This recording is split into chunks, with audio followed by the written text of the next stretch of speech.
Ah, shit.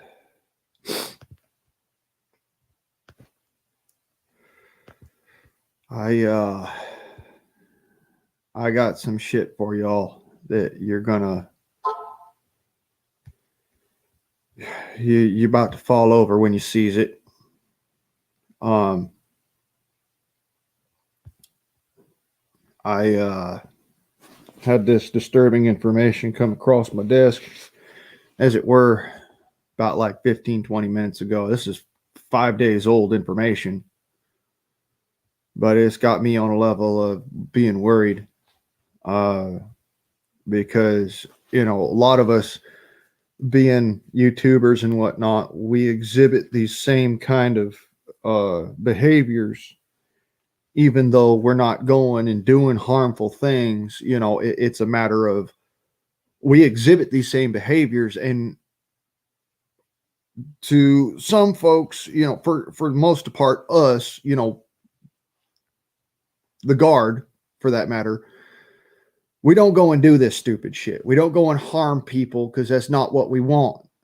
But this happened to a podcaster and her husband in a rural little town just north of me here in Washington. And this is why, I worry. I really do. I worry about y'all. Most folks think that I'm just, whatever, blase. But the reality is that I worry about y'all a lot. You know, um, I know I don't fall into this criteria so much, but at the same time, we all tend to exhibit these kind of qualities that would confuse us as stalking others, because we all network here. We socially network online, and it can look at times as if things aren't the way they should be, and it's hard to tell the difference. You know, these folks were peaceful folks. They weren't out there trying to do any harm. They weren't going and starting any bullshit with anyone. They were loving, caring people. And that love, that care was taken advantage of. And now two people are dead because rather than being willing to do what is necessary to protect themselves and their home, they, they went against that better instinct.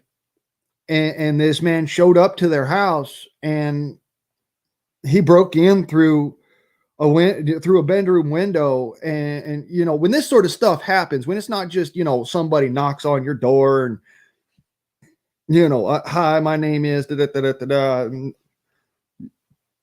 You might know me from here and this, that, and the other. When it's not that, but somebody's actually breaking into your house,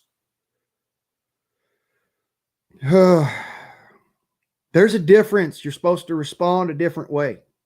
It's one thing y'all come to my front door, I'm probably going to look at you funny, like, why are you bothering me, sort of thing, till I know who you is. But at the same time, you come through my window, you come through the back door or something, and I'm going to let Houdini chew on you. I'm going to fucking shoot your ass because you come through somewhere so you're not supposed to. That being said, these folks didn't do that. They tried to talk them down. And the end result, unfortunately, is that they ended up waking up dead. So, anyways, let's go ahead and watch this, and we'll get the gist out of it. All right. Welcome back here on Live Now from Fox, and I want to get back to a story that we brought you as breaking news just yesterday. We checked in with our Fox 13 Seattle team to get the latest information. We now know that 3 people are dead after a suspected stalker broke into a Redmond, Washington home and killed a podcaster and her husband. That information from police. The woman's mother survived the attack, escaped, and called 911. The shooting happening at a home on 166th Street Northeast and Northeast 89th Street, if you are familiar with the area, on Friday morning, very early, about 2 a.m. According to Redmond police, officers responded after a woman called 911 at a neighbor's home to report a stalking situation. When officers arrived at the scene, they found a 35-year-old man who lived at the home in the front yard, and he had been fatally shot in the chest. All right. Right quick, I'm going to unpack some of that. This feller was from out of state. All right. The feller that was stalking them and murdered and whatnot, and then turned a gun on himself and committed suicide. He's from out of state. They had no way to be able to stop him. They had a restraining order against the feller, but it wouldn't have done no damn good. He was from out of state, and he had an interstate kind of a commerce job, which meant that whether or not, they had a restraining order doesn't mean a fuck. The police couldn't monitor his house. He's from another state. So this all comes back to, in the first place, why would you allow someone to take away your best option and opportunity of protecting yourself against individuals who were looking to do you harm? This is why I am so against firearms legislation. This is why I'm so against people saying, oh, well, if we just took all the guns away, then there wouldn't be so many problems. Look, guns are not the only fucking projectile weapon. And I'm going to put this out there to you dumbasses that says if everybody could just take away all the guns tomorrow, poof, they're out of existence and it wouldn't be a problem. Knives exist, bows exist, blowguns exist, fucking goddamn rocks exist. Shut the fuck up and sit down, because the reality of the matter is that human beings are the most dangerous creatures on the planet. We are the apex predator for a reason. We outthink our problems. And the reality states that if somebody wants to do harm, the problems that arise in front of them, they are going to outthink them. This is why you should have guns. This is why it doesn't matter whether you're felon, freeman, whatever, what have you, all right? You should have a gun. You should have several guns posted around throughout your house in places where it's not only difficult, but damn near impossible for your children to get to, but well within your reach and loaded at all times. This is why. Y'all see this shit. This is a husband and wife that was just sitting there 2 fucking a.m. in the morning. Ain't nobody awake to hear nothing. Grandma goes and runs next door and beats down the fucking next door neighbor's house because she knows what's going on and she's trying to stop it from happening. But these folks don't have a gun. So they can't stop this guy. And folks, they wonder why, me, who's somebody who's not allowed to have a firearm, still goes and buys air guns, still goes and buys fucking bows and arrows, still goes and puts tons and tons of effort into protecting the house that I live in. This is why. Because police are not coming to protect you. They are coming to investigate your murder. Stop thinking about it as the police are there for your protection. They are not. They have never been and never will be. Hell, even the militia can't be there in time. You are the only one who is going to stop something from happening. And hey, I'm gonna get off my rantiness because this done got me mad. And I'm worried about folks because I know folks that live in the area and I don't know if they're all right. I don't know what's going on. I'm just trying to get the information out there, y'all. Because this is our community. You know it? This is us. We're YouTubers, we're podcasters, we're, prepper community or not, we are all part of the same damn community of social media persons, personas that go on to the internet to try and, help people to say the things that need to be heard. This is us. We are being attacked. We are now being part of this. And if you are not willing to stand up and do what is necessary to protect you and yours, not just yours and not just you, but you and yours, if you are not willing to stand up and protect that, then I believe you should not have any say on what other people may do to stand up and protect themselves. Plain and simple. But I digress. When officers entered that home, they found the man's 33-year-old wife and that suspected stalker both dead after being shot. I do want to play for you our Fox 13 Seattle team's latest story that breaks down the information we have so far. In the first homicide. All right. So just real quick, I'm going to break it off here because you understand I have to keep on jumping back and forth because of the fucking copyright bullshit. But I want YouTube to understand this is for information purposes. This is for education purposes. And this is for the entertainment of my rant. So, y'all stand by. In the city of Redmond since 2021, a crazed stalker obsessed with the woman killed her and her husband before turning the gun on himself. This is the absolute worst outcome, for a stalking case. Police Chief Daryl Lowe says this man.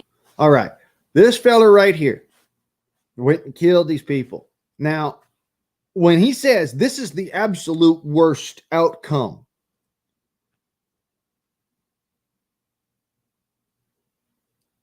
I want you to understand there are other outcomes to this kind of a situation. And unfortunately, none of them are pretty. None of them are.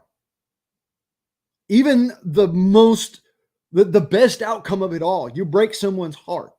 You destroy their want to continue forwards. It still is not pretty. But it's the best outcome. This right here, this is the absolute worst that could ever happen. And it's only second to doing what I am telling you to do. Defend yourselves, defend your family, defend your home. Because the reality is they're both not pretty. None of it's pretty. But if you don't want to end up like this, you're going to have to do the hard stuff. You're going to have to do what ain't pretty. Man, 38-year-old Ramin from Texas is the suspect. He came to the neighborhood in this red truck Tuesday overnight. The suspect broke into the home via a bedroom window, that bedroom being the mother's.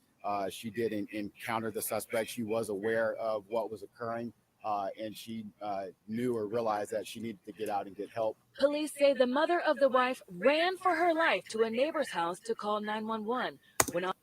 Now, I want to stop there just right quick so we can break that apart. The mother of the wife ran to her neighbor's house to call 911. The man's already in the home. You ain't doing no good. You are calling an investigative team to come and investigate the murder of your children.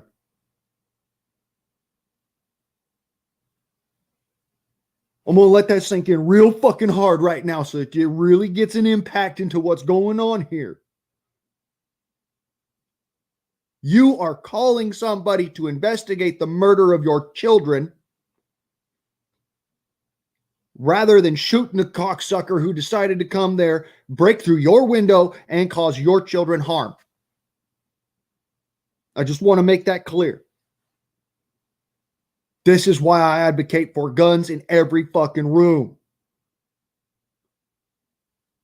Because this man just walked right past her like she weren't even there.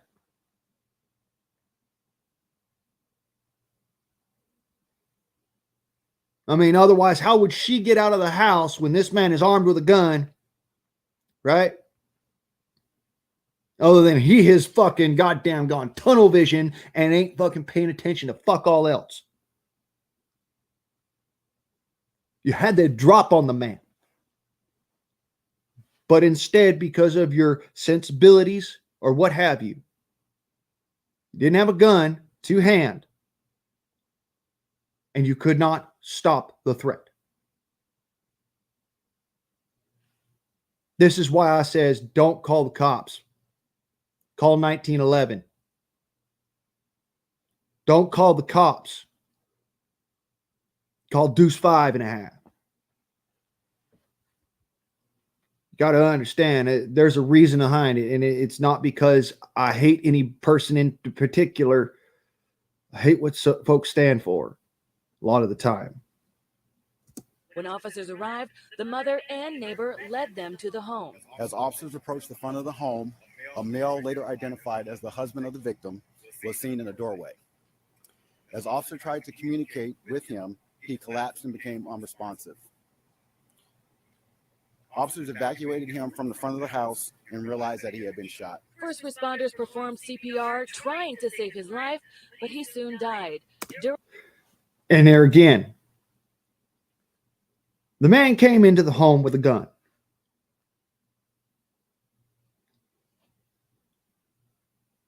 The husband obviously tried to stop him, as is righteous for any man to do for his family. But he was unarmed. He was incapable of stopping the threat from a distance, so he ended up taking a round in the chest.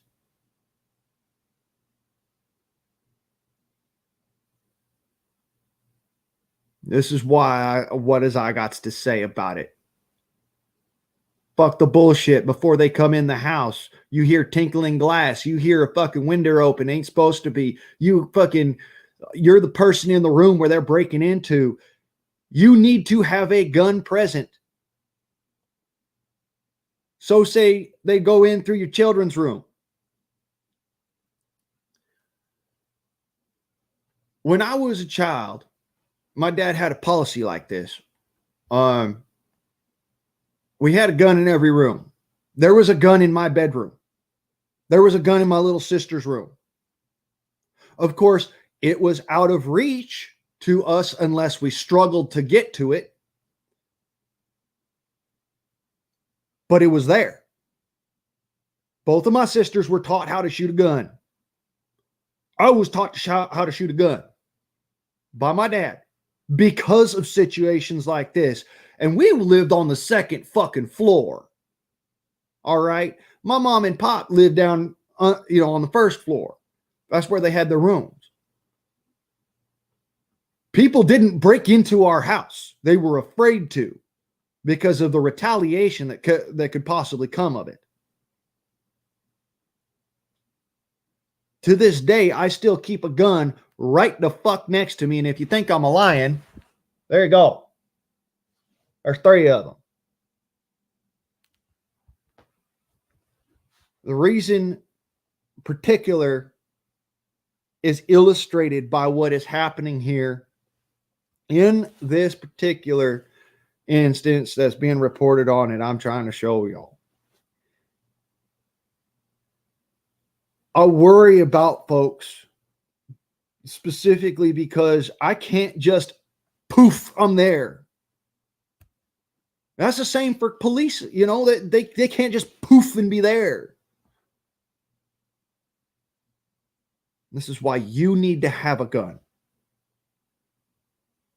This is why if you can't get a firearm or you can't get, this, that, or the other, buy an air gun, buy a black powder, buy a crossbow and have that motherfucker ready to fucking go. Stop relying on some quick reaction force that ain't going to be there for minutes when you've only got seconds to live. And it Hoosiers.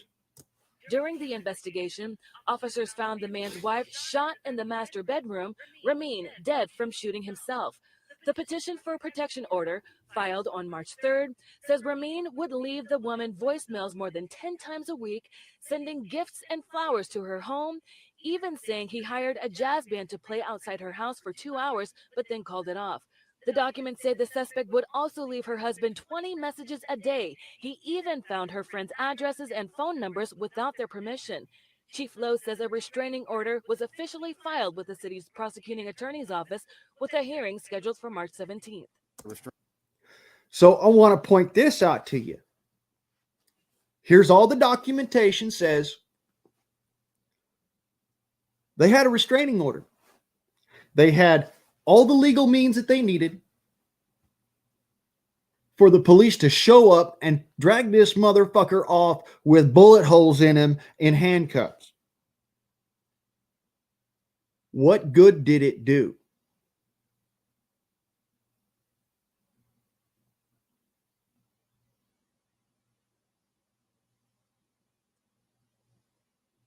That's right. It did absolutely nothing.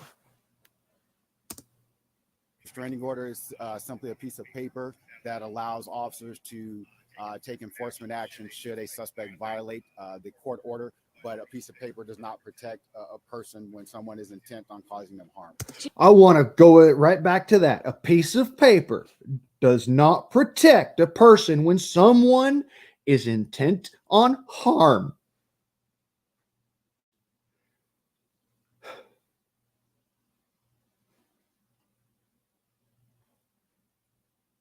If you ain't got a gun, why the hell not?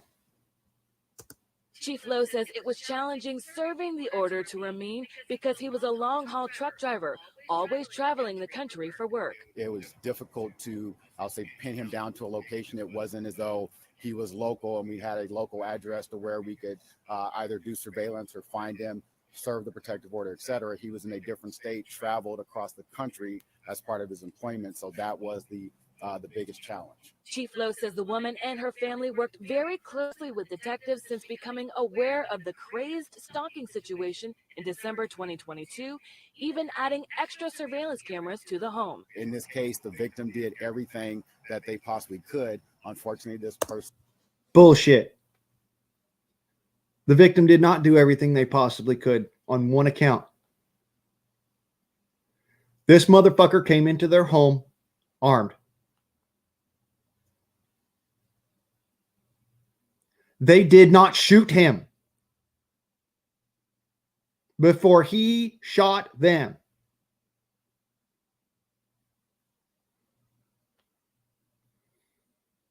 Now, I don't know about y'all, but if somebody comes into my home at fucking 2 a.m. and they ain't my mama, my sisters, or, my girlfriend at the time, well, I'm going to give them a lead breakfast.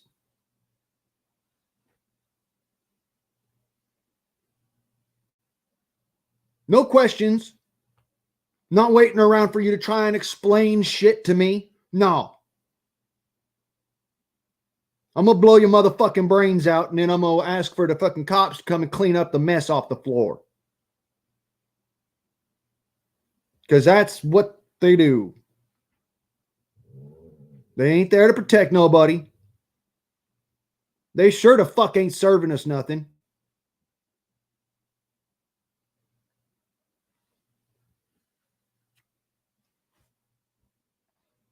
So no, they did not do everything they possibly could. They did a lot of what they possibly could do. But they did not do enough. Person, broke into their home and killed her. And it is a tragic event. Frankie Thompson, Fox 13 News. Thank you so much to our All right.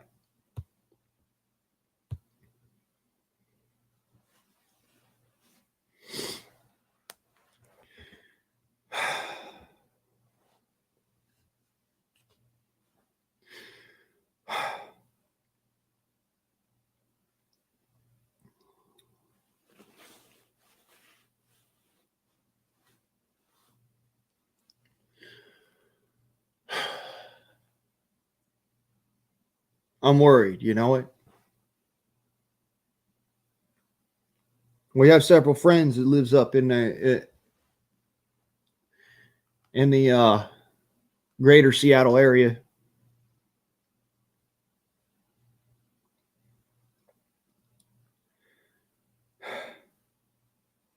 Got several friends is I don't have immediate contact with them. It's not like I'm just going to call them up, here in the middle of the fucking night and be like, "Hey, you all right? I ain't heard nothing from you for a week. I got some disturbing ass information."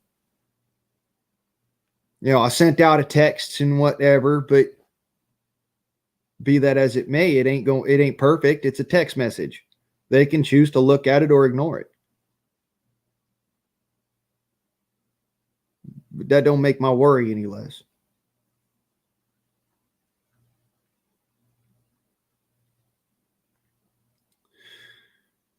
And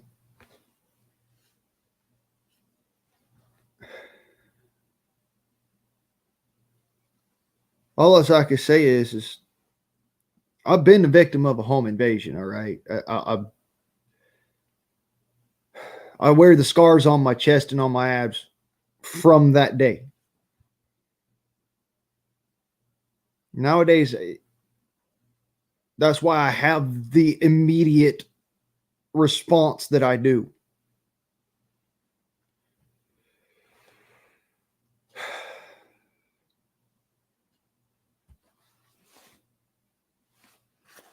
It's because I ain't got a choice.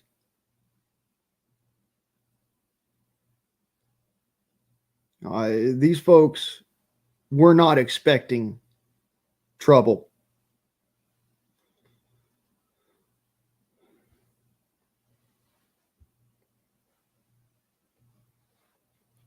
These folks were not expecting to be murdered.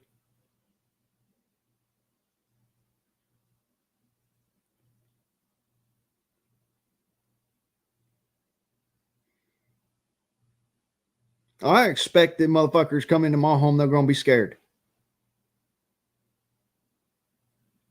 At the same time, I don't expect to be killed, but I know it's a possibility. That's precisely why I have a gun. It's because somebody comes into my home, they're coming here to do harm.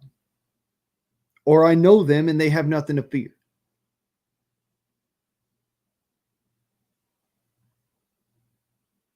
There's only two options. It's not like I'm, just like I'm hosting a goddamn bed and breakfast for everybody to come through goddamn which way, whatever. Hardly anybody comes to my house. Those that do, they're respectful. They knock on the front door, this, that, and the other, or I'm expecting them and I bring them on inside. It's just, as soon as I saw this, I was honest, I was worried. I mean, probably didn't use my head too much, considering that I've talked to a lot of the folks that I know is up there since this supposed happenings. But at the same time, it makes me worry.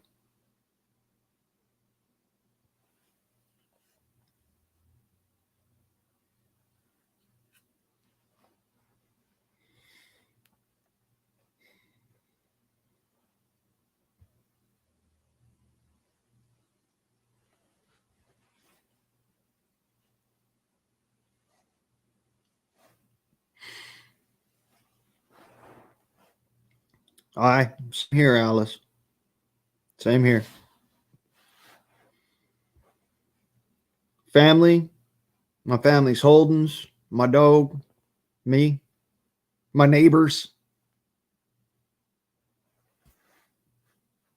Honest to God, jail weren't nothing. Don't nobody in a fucking jail cell scare me. Don't nobody out of a jail cell scare me. I just get angry. And that's why I had to bring this to y'all's attention, because it's one of those this feller broke in 2 a.m. in the morning. Now I know most of y'all's just like me, you're night owls. You don't sleep well at night, and that's fine. We're that kind of people where sleeping at night tends to bring bad memories and feelings of anxiety and whatnot.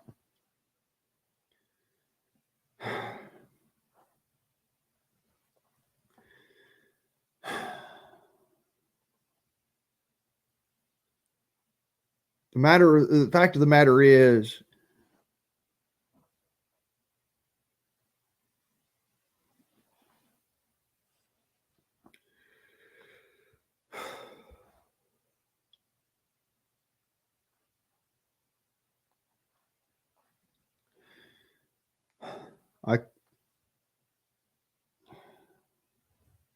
I wish I could have created half of my inventions. I'd be able to do the Superman thing. Just fucking fall out the sky right there, Superman, superhero landing, boom, fist in the fucking dirt and whatnot, and be like, come with me if you want to live, sort of shit. I can't. Nobody can. You are the one who is on the ground. It's up to you. Nobody's coming to save you. I mean, sure, they're coming, but they ain't coming to save you.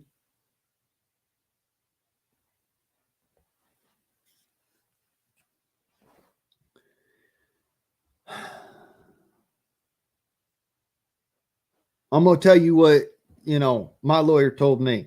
This is actually from my fucking lawyer. Although he was a drunk and a bit of an idiot. In a self-defense situation,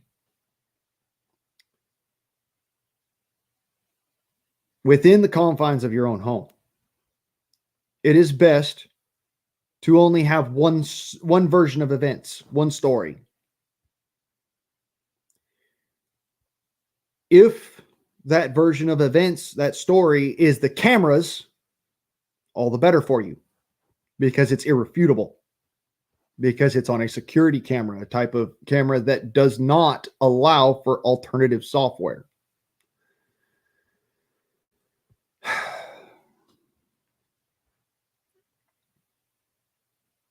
But whatever the case may be, make sure there's only one version of events. Make it yours.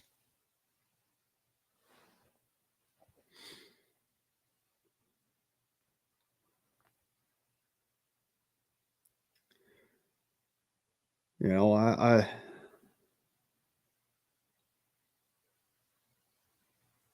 hate to be the one who sits there and tells you, you got to be a murderous fuck. You got to be, you got to hate what you're firing at, but it's a reality. It's not something that's very, very pretty. It's not something that's very, wanted by anyone. I sure the fuck don't want to have to kill nobody. But I guarantee you I will not hesitate. Just like you shouldn't.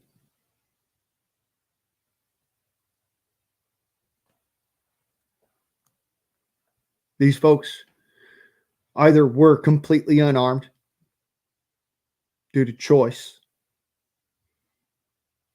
or they hesitated.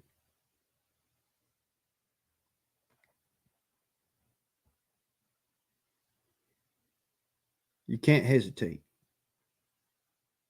You can't think to yourself, well, they're here, but, maybe I can make the situation not so bad. I learned that the hard way. I learned that by waking up out of a fucking 3-day coma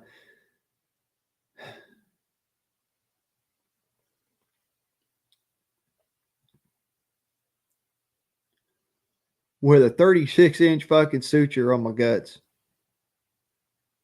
incapable of standing up straight. Because somebody, as I knew personally, had met the man before in my life, showed up at the house with intent to do harm.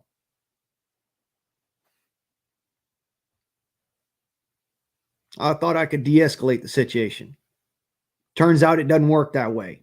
When somebody really wants to do you harm, they're going to do you harm, whether or not you like it, whether or not you defend yourself, whether or not you stop them is entirely up to you. They're going to harm you.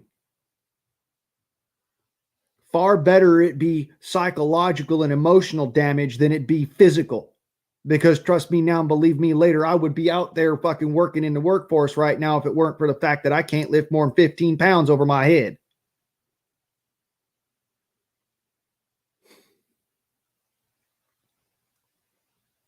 Every single fucking day, I am in the backyard and I am making sure that every single night I'm sitting there in the backyard.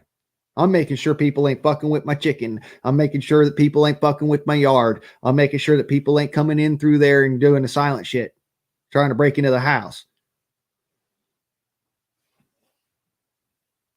My neighbors all know by this point. I'm just a little off.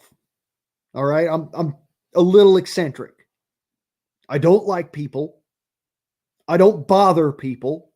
I keep to myself and I don't try to cause waves or try to cause people to be feeling as if they are in danger. But I would jump through the fucking window to try and protect them. And that's most of my neighbors know that. That being said, I try to keep my group that is in my physical realm extremely small. That way I have less feeling of emotional damage if I have to cause death. Because I'm defending myself, or I'm defending my dog, or I'm defending my home, or defending my grandma, my mama, my sisters, my cousins, my neighbors, what have you. We rarely ever see each other. And it's a matter of, if y'all want to hang out with me, I'm right here. But the matter of the fact is that I don't trust people. I trust you here. But right in my face. This is why when folks have told me, well, come on down here, come out here, come see us, come say hi, come hang out with us. I don't. It's not because I don't trust you. It's that I don't trust me. And what my response might be if you got in my face. Because that's my natural reaction. I don't even think about it until it's already done. I have trained my brain and my body to shut off and go autopilot because of what has happened to me. And that's why we've never had a meetup or, an exchange of, ideas face to face. It's why when I turn around and I says, we exhibit these qualities, but you can all honestly understand, I ain't your stalker. I ain't going to show up at your house. This reason right here is that I don't trust me. The fuck makes you think I'm going to trust you next to me? People are monsters.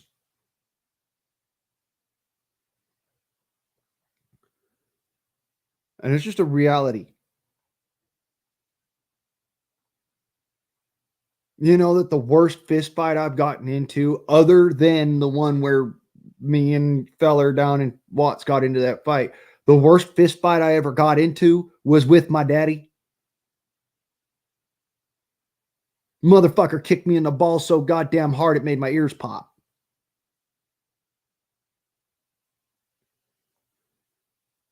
I'm going to tell you right now, he instigated that fight. He started that fight. He swung on me first. I simply responded, as was my training. And I would have never done it had I not had to train for that.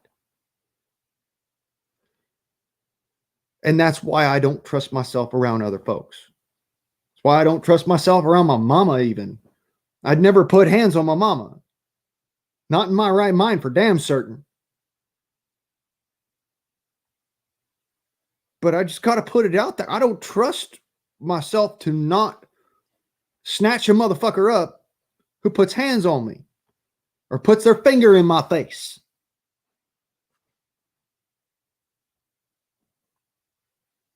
And it's not that I'm being mean or anything like that. It's not that I hate anybody. It's just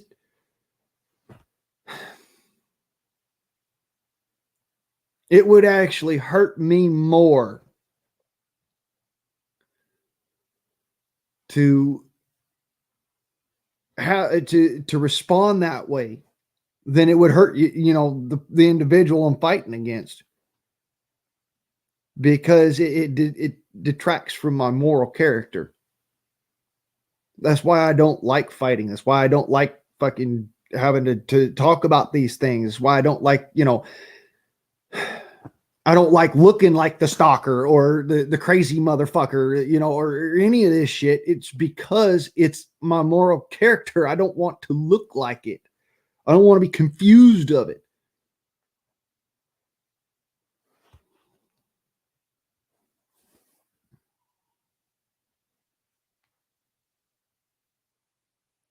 I mean, be honest. If I showed up at your house tomorrow, would you think I was a little crazy? Would you think, what's this fucker doing here? Or would you be like, come on in,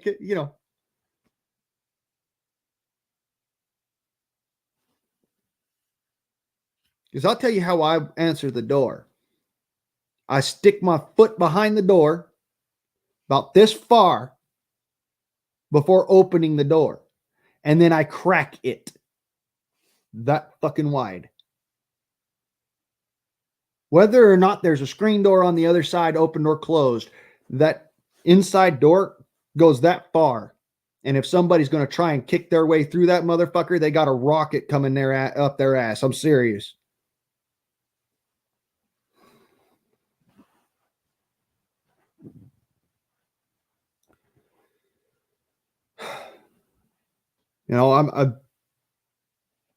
That's the way that I would expect you. If I showed up, say in the future, we got it all set up or whatever, I'm going to come down there and say hi or whatever, be in general vicinity and we meet up somewheres. If all of a sudden I'm at your house and you didn't invite me there, I would expect the same fucking response. And if you didn't do it, I'd be kind of pissed at you for not. Because this is the reality, all right? Ain't nobody coming to protect you. I sure the fuck can't protect you from where I'm at. Most of y'all is on the other side of the country.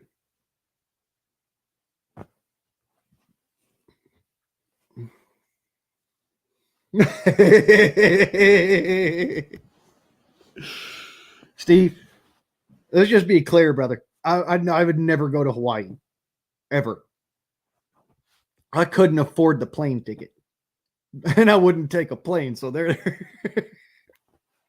I wouldn't be going to Hawaii, so you ain't got nothing to worry about that. I'm just saying, it's a matter of principle. Somebody somebody you've met on the interwebs has come to your house and they're standing out in your front lawn. What is your response? Because, like I says, my response is going to be leery at first for certain. And that's even with people I've never met on the interwebs or whatnot. You know, folks in the community here, they just show up at my house like, hey, you got this to that to there. Would you like to donate this, that, and the other? Would you like to hear the word of Jesus Christ?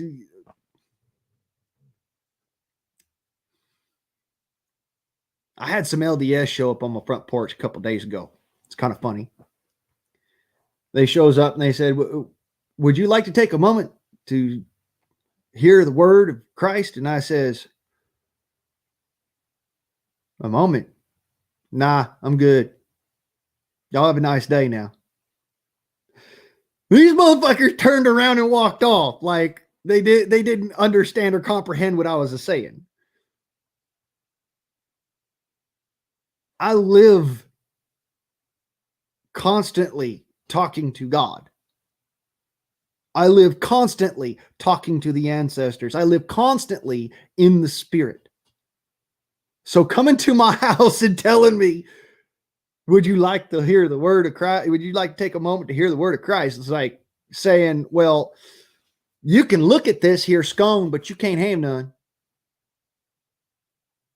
You could sniff this beer, but you can't have none.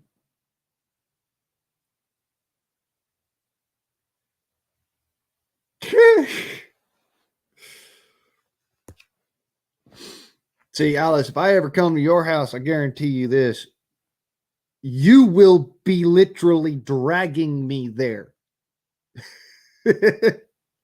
Not because I'm afraid of your daddy or I'm afraid of your brother. Because of the simple fact of the matter is I don't go to other people's houses unless I am dragged there. You realize I've never been to my cousin's house.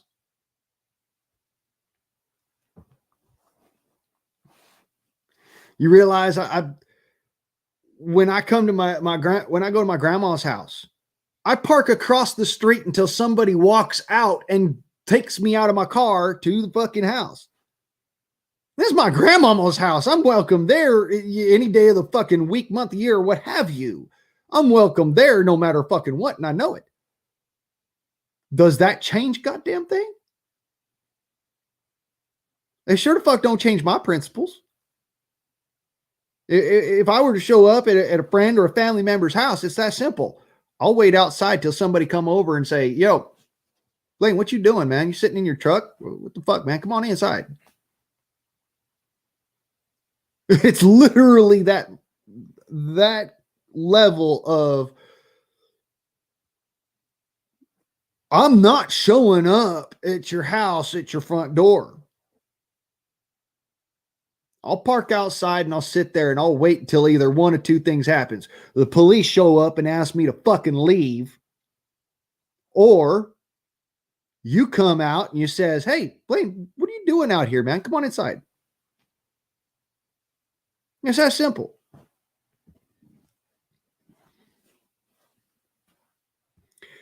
And yeah, it's the same. Alice, your daddy and I see eye to eye on that one. You know, you just show up and invited to my house. I might come out a little bit pissed. I mean, don't get me wrong, you know. After I done cussed you out a couple times, I might say, you know what, come on inside, get you a beer. Don't piss me off, but come on inside, get you a beer. Now you show up to my house and you intended harm, and I smell that. I got, you know, my broken nose tends to be able to still be able to smell stupid. So you show up in my house trying to be stupid. There's a different response. Plain and simple. You know, this is why my mama and my sisters, they don't come to the house when it's middle of the night. I mean, they'll call ahead. They'll say, hey, you know, I'm going to be there, this, that, and the other on this day. And they show up in the daytime. They don't show up at night, even though I'm awake all night fucking long, because that's the way that I am. They'll show up in the daytime and they will make sure that I'm awake before they show up. That's the common courtesy that, you know,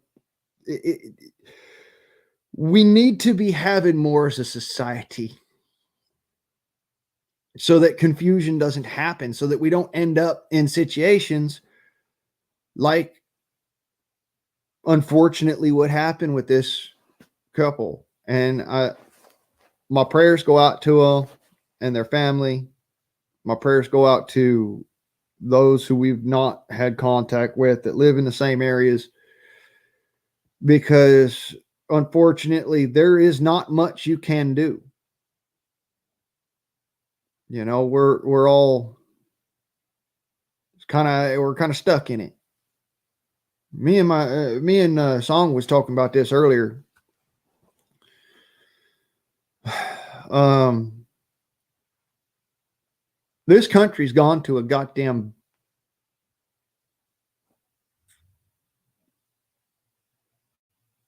hell on a gasoline, hell riding a gasoline tank with a couple of grenades strapped around your balls. I mean, that's how bad it's gotten. And it just, it bothers me. Okay, what else can I do? We was talking about, how California's gone all the shit, and me being militia and whatnot, I feel an obligation to help them. But at that same moment, I sits there and I says to myself, man, these motherfuckers didn't want me around back when I was first there. The fuck do I want to go back there for? Why do I want to help these people that don't want to help themselves?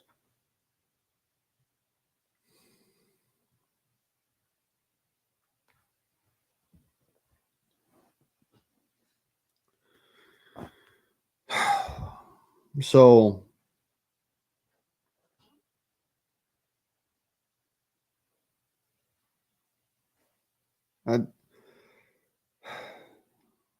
we talked about a lot of damn things, and me and my cousin did, and just so happens that I've got, other than Houdini and my mama and my sisters, I got no reason to be alive.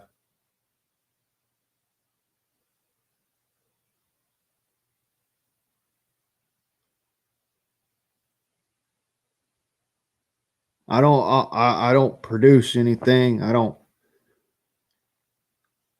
have children. I don't have a wife. I don't have even a girlfriend at this point. But don't matter to me none. What matters is that I really ain't got any fucking reason to be. So, it's a matter of,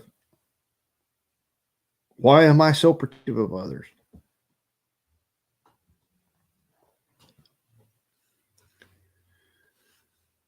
Well, it comes back to the fact that I come from a long line of Americans. My family helped to found this nation. My family helped to build this nation.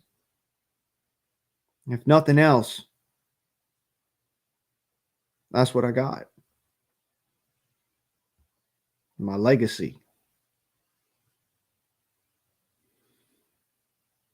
My family is probably one of the biggest families in all of the United States.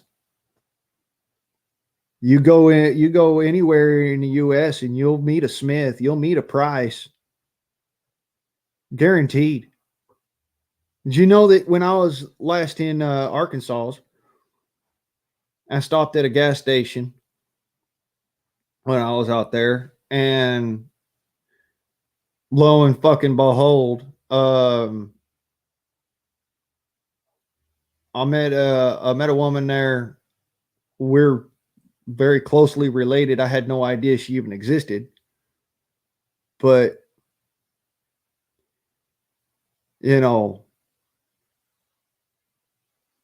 she still, that side of the family all still lives in Arkansas, and we're all related. And when she comes up, she says, Hey, don't worry, sore. I says, don't call me sore now. We're cousins. You know?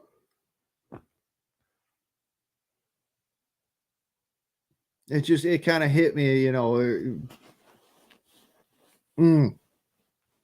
I got family all over this damn country, and most of them I don't even know. Most of them I ain't never met.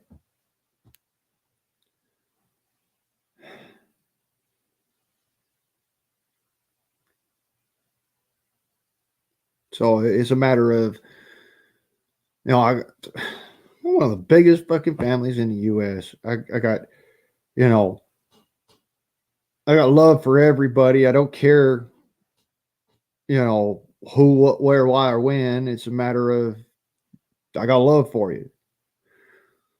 But I've always been one of them folks that says, you know, me and my brother, we love each other like you cannot believe. You know, we grew up together. We was fighting, you know, we fought together. We fucking lived in Los Angeles together, lived on the streets together. You know, I love my brother a lot. Does that mean that we wouldn't fucking get into fisticuffs? Boy, you done fucking you done fooled yourself. You know, if you think that that's the case, if you think me and him would not go to blows, use outside your mind. We have a, a spoken agreement that we are not going to fight each other because we know we would kill each other. That's the only thing that stops us from fighting. Because honest to God, we go at each other's throats sometimes. Ugh.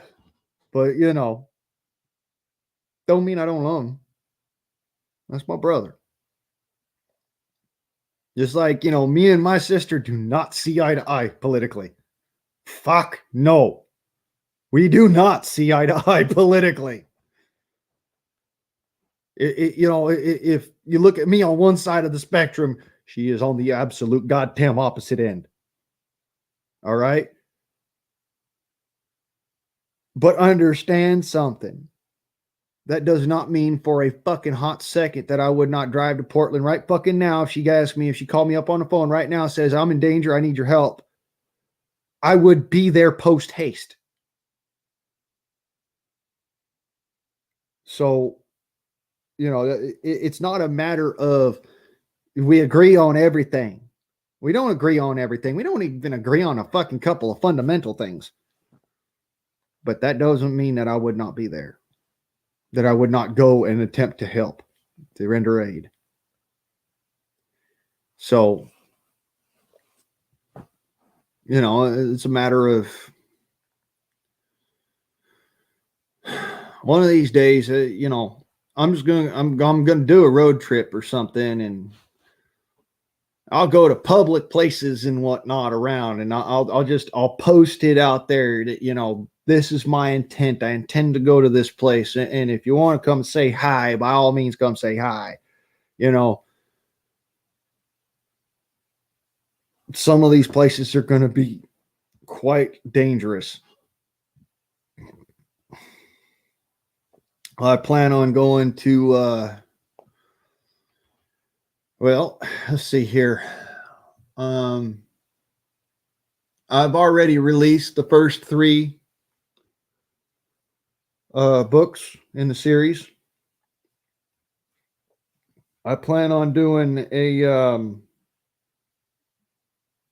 meetup tour coming up here, maybe, you know, if all's well this year, right around my birthday.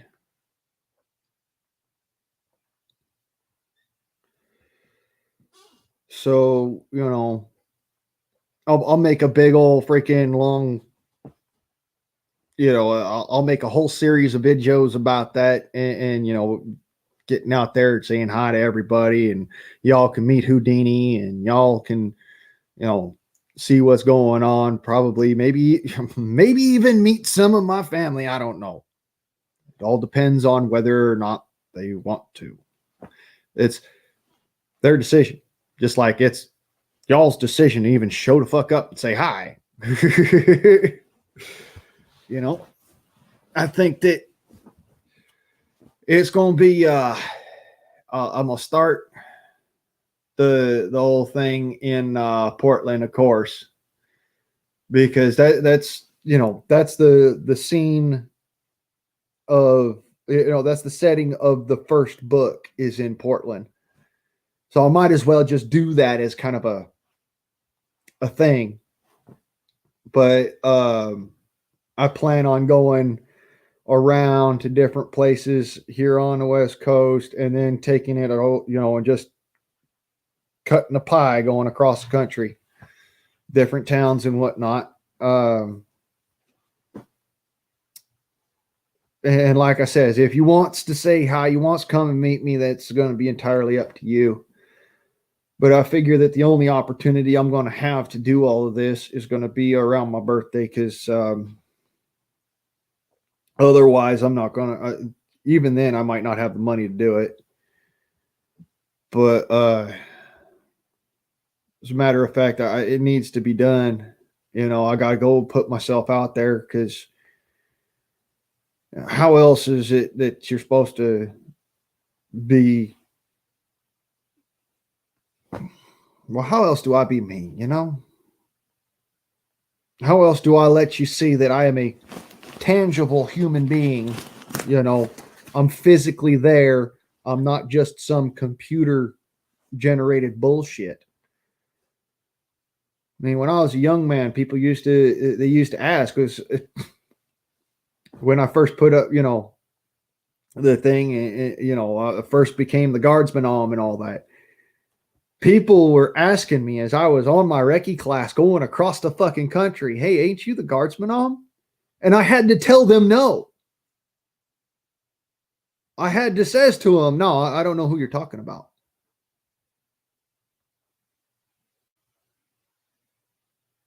Because the reality was, at the time, I had to be a nobody. So they says, aren't you Blaine? Aren't you the guardsman om? And I said, nope. I don't know who you're talking about. Never met the guy. Mm-mm. Because of what I had to do. Now, by all fucking means, come on over, have yourself a coffee, sit down, shit, you know, sit down and bullshit a while, hang out. I have a feeling that fairly soon I'm gonna start doing that. And it's going to be a matter of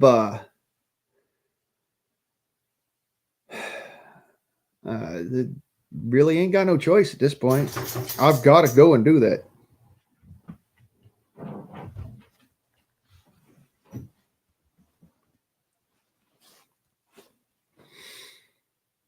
Yeah, if it cost a quarter to go across the U.S., I couldn't get out of sight. Yeah, I know it. Shit, if it cost me $1 across the United States right now, gasoline wise, I wouldn't have the money to do it. I'm gonna be fair and honest with you. I ain't got the money to do it. The last several times that I did it, I had to rely on others to be able to even foot the bill, because I couldn't do it.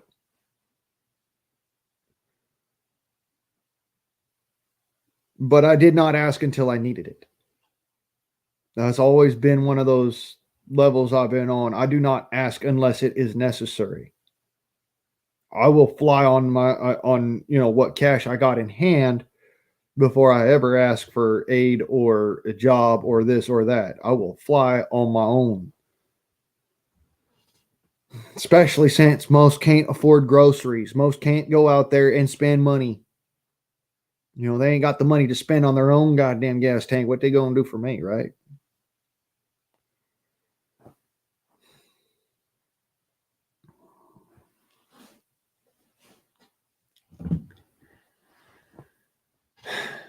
I mean, I write fiction because I can't do nothing fucking productive no more. I mean, I helped to rebuild the Imagine Asian Theater in Los Angeles.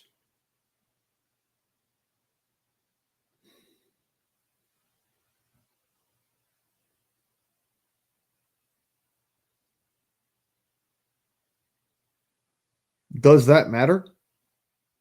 Not in the grand scheme of shit. Because now I couldn't do it anymore. I couldn't get up there and work that. Doesn't mean I wouldn't try. It just means I would not be able to keep up with others. And in the grand scheme of things, in the workplace, you got to have that. You know,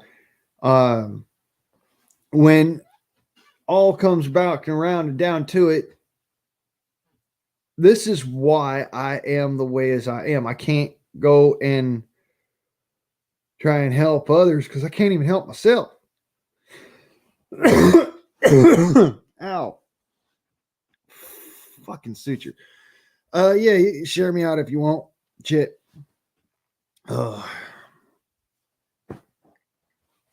So,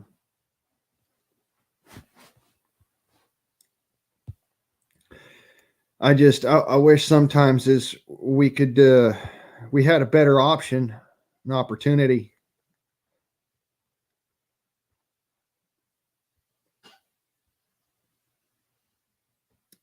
Stocks slide as investors worry about next Fed moves. Great. More shit. I need to take a piss, y'all. So what I'm going to do is I'm going to leave you with a quick interlude. And y'all can just kind of enjoy the music. All right. And I'm going to go take a ripping piss real quick and then I'll be back. So, see here, present, share screen, share audio, Chrome tab. There we go. Y'all know this song, I'm sure. So I'm going to, what the hell? That was not what I wanted to do. There we go. Now, I'm going to go ahead and kill my audio. And I'll be back in just about 5-6 minutes, all right?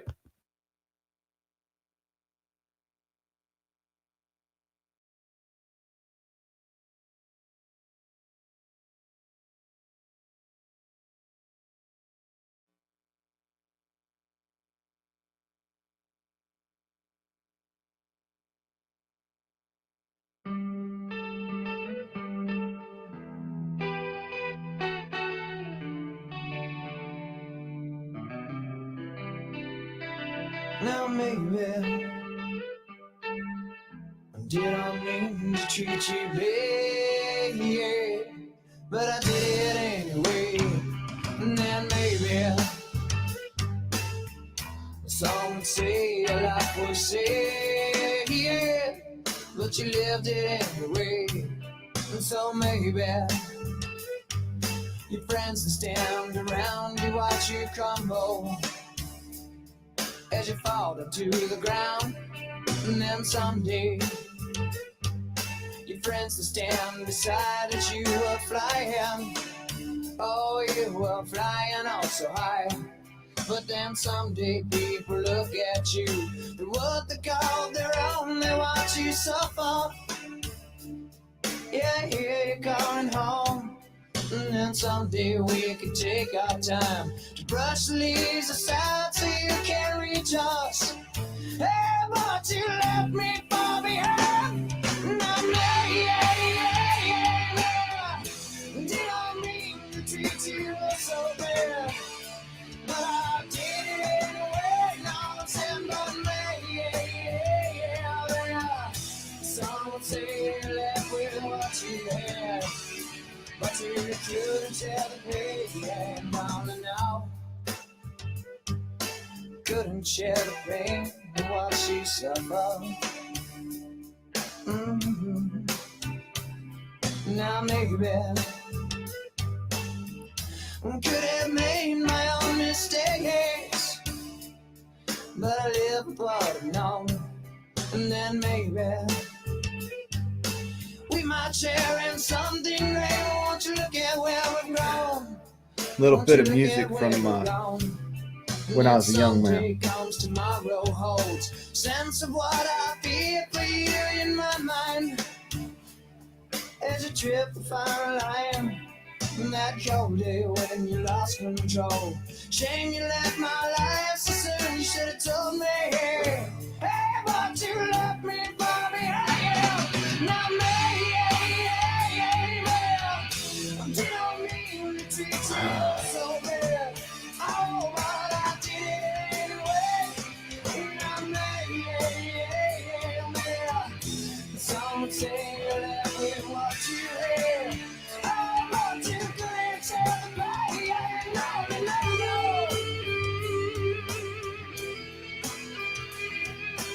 Left us all far behind.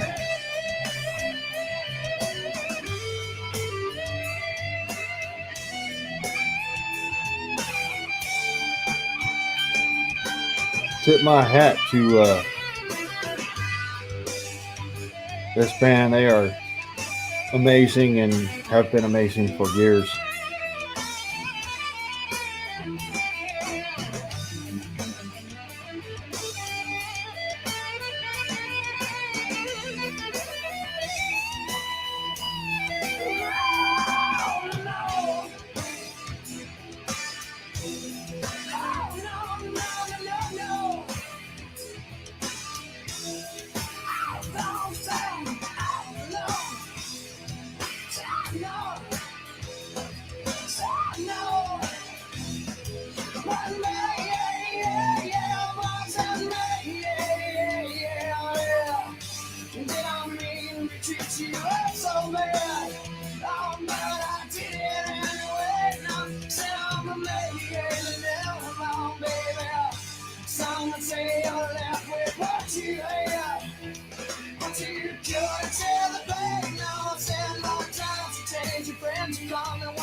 All right.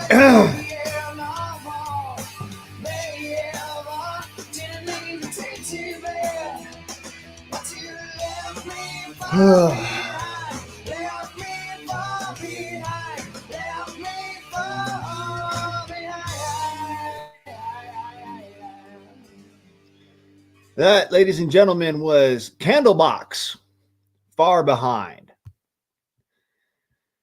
I feel better. Sort of. But, it's amazing what, when you got a full bladder, what a toilet will do for you. But any Hoosiers. I guess, I'll open up the panel for discussion, and y'all can come up here and talk about what's going on recently in the news and in the world, and with our fucking commander in grief. Goddamn motherfucker. Or, for instance, there's that again. Mitch again. The bitch again and Mitch again. When the teeth start tingling, you better start tingling. Well, I tell you what, my eyes were turning yellow. I needed to get taken care of.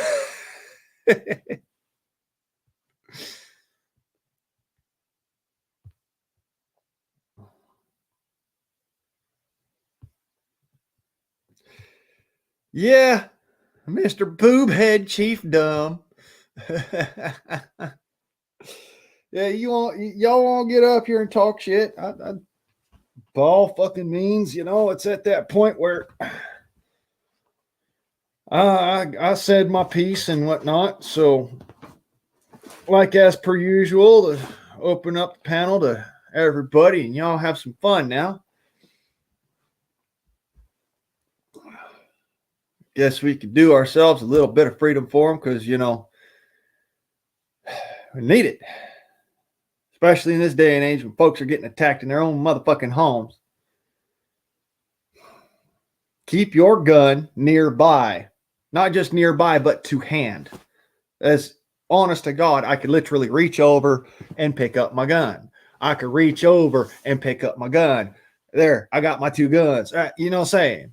That's my point. Keep it to hand. Don't just, don't just sit there and talk at it. Don't just sit there and says, oh, well, I got to keep it safe. You're in your own fucking home. Fuck their bullshit ass, goddamn illegal ass laws in the first place. You're in your own home. A man's home is his castle. A woman's home is her keep. Fuck the bullshit. Carry a gun. You're inside. You're in your own home. You're in your backyard. You are in your domain. Biden can go fluff a freaking fudge fart for all I care. All right. A man could go stick his dick in an alligator's mouth. I wouldn't fucking care.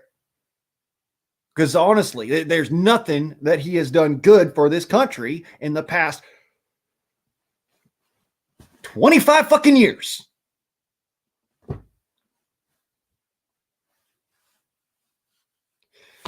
Hey, Pete. So, yeah, we got some oh shit moments. If you didn't catch it, it's back at the beginning of the stream. But somebody got stalkerized,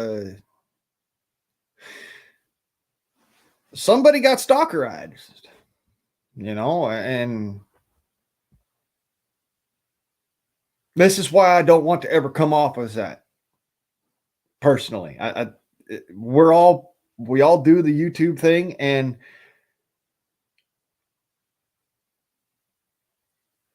I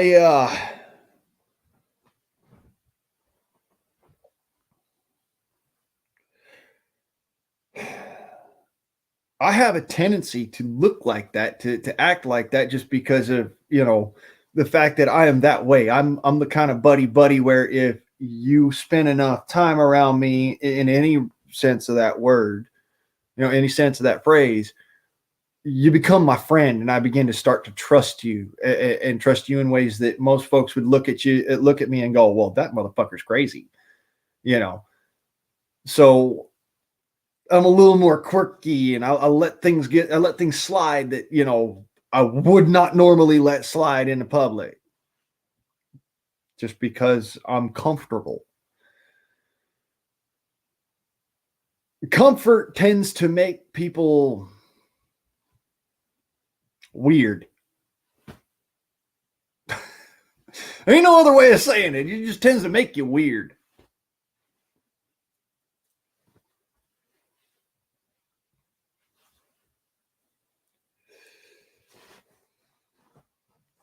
All right, there, Chuck. You have a good night, brother. It's good to see you. Thanks for coming by.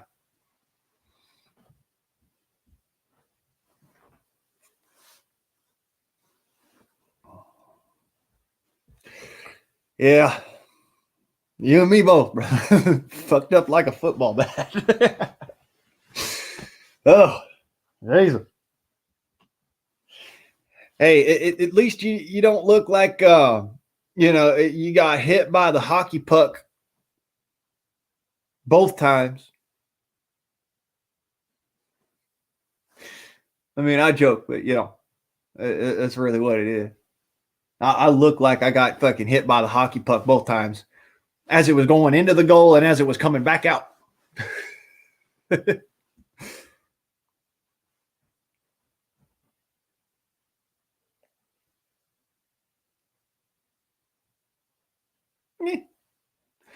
It's all good. Nobody has to come up here. That's what I like to point out to folks, is it's a freedom forum. You do what you feel free to do. It's just that the invitation is there if you choose to. You know, it's a matter of I will continue to hold freedom forums as long as I physically can. I will continue to be me for as long as I can because it's just right. You know, it's just right. Be who you are, not what other people expect of you.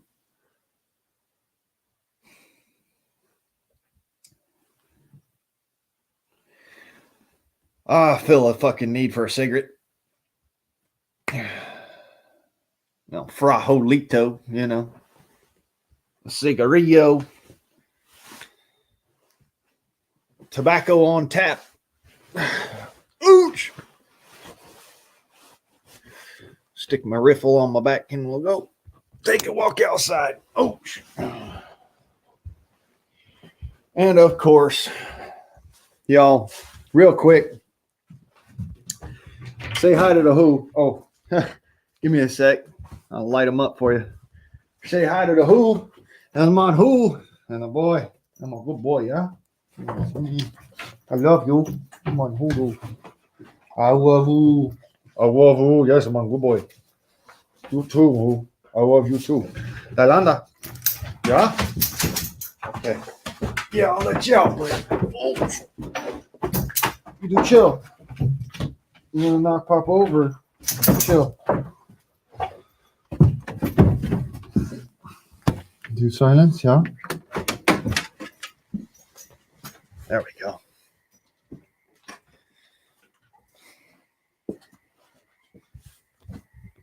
Oh. Oh. It all works out.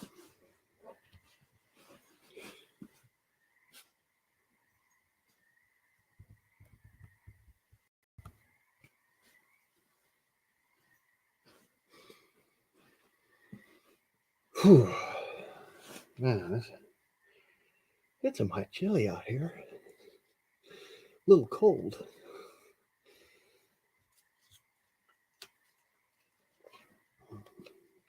The frogs are all singing. That's how you know it's getting warm. It's starting to warm up a little bit. The frogs are singing.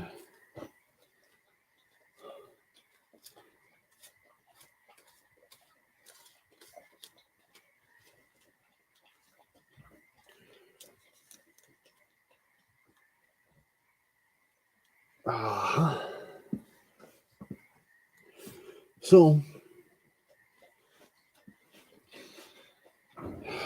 seeing as how the world has gone to shit, I was talking to my cousin earlier and repacking my go bag because, you know, I'm a piece of equipment that you hope you never need to use, but anymore tends to be more on the situation of not having to use it, you know. Might end up really needing to use it.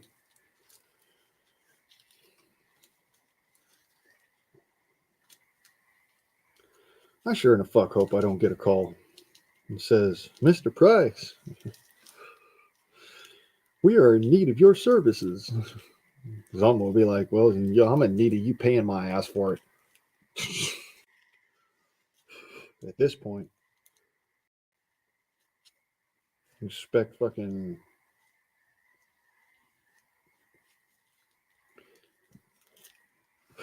water from a freaking dirt tap. Hang on, Alice. I'll bring you up. There we go. I'm beaming up. Beam me up, Scotty. Hey. Yeah, it's messed up by that situation. I was looking at it. Yeah, you got to make sure you got your perimeter set. Now, only thing I could think is it was late at night that one of them might have been asleep. You don't need to sleep that hard, man. Yeah, they was all asleep. That's why I don't sleep late, but a little bit, I guess, because situations. You Well, go yeah. through things and it puts you on alert, is what it does. But in that state, if they would have protected themselves, ain't no telling. They probably had to sit in jail. Well, in They their got us on a particular, catch-22, man.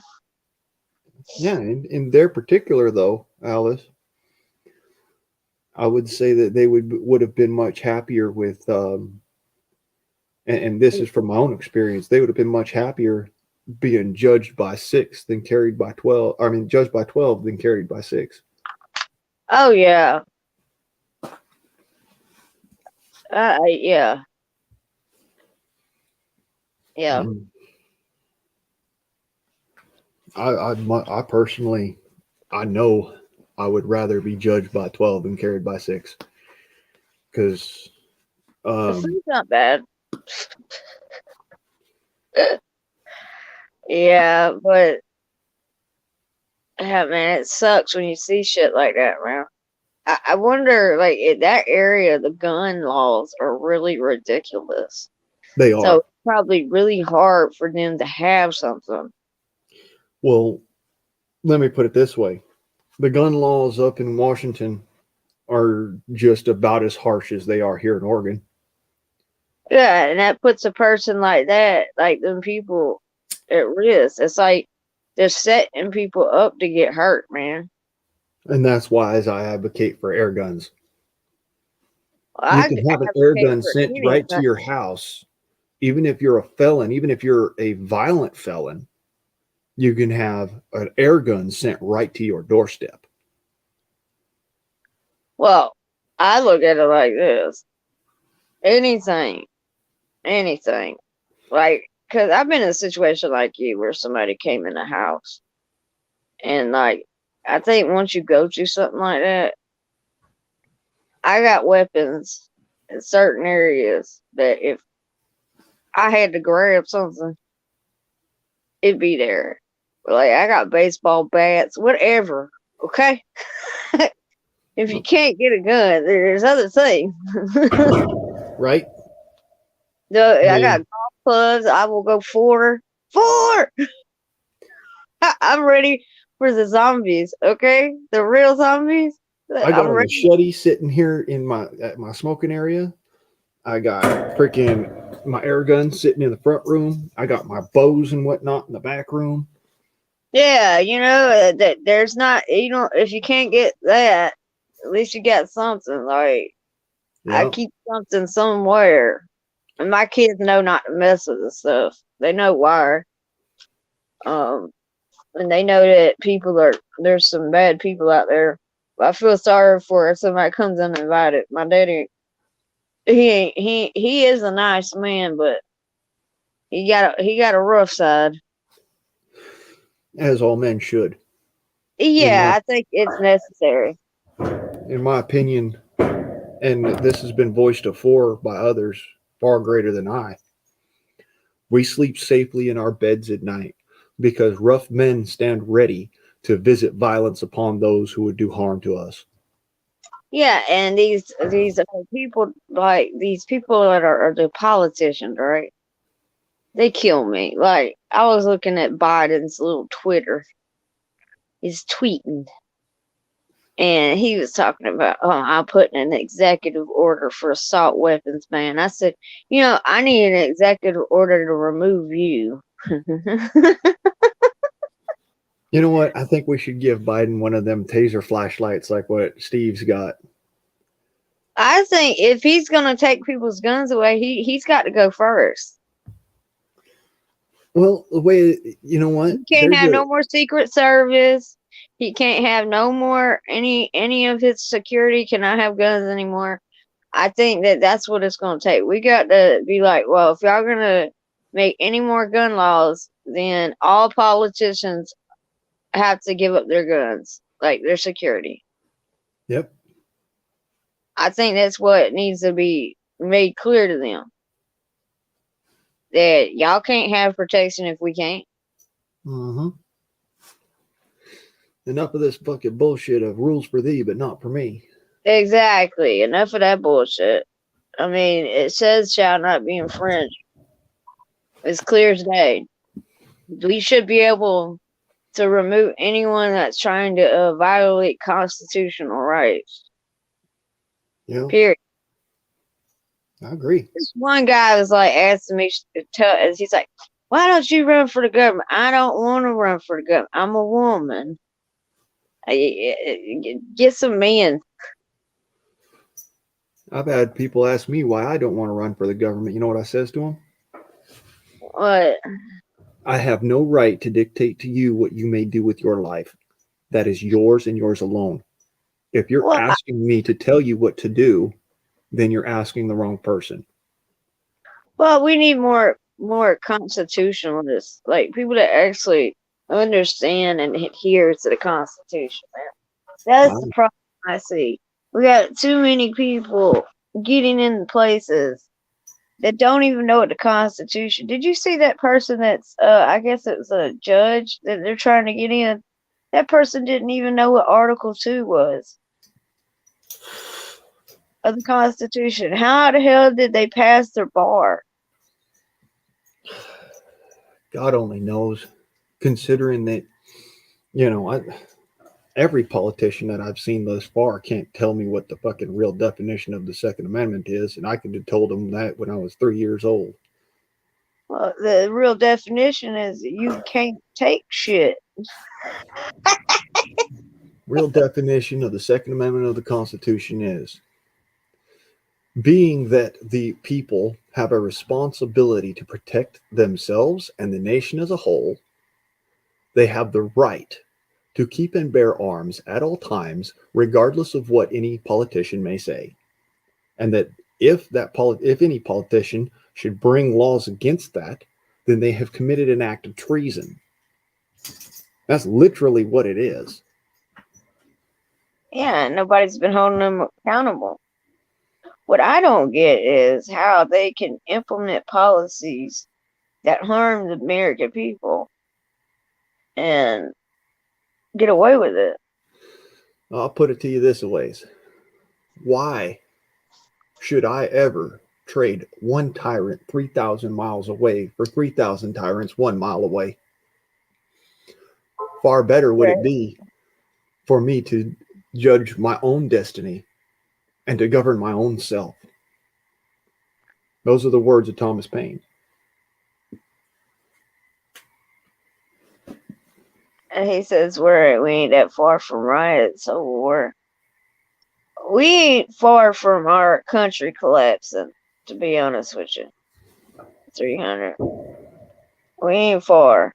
We ain't far. And these folks think the only reason they did the riots is because nobody stood up against them.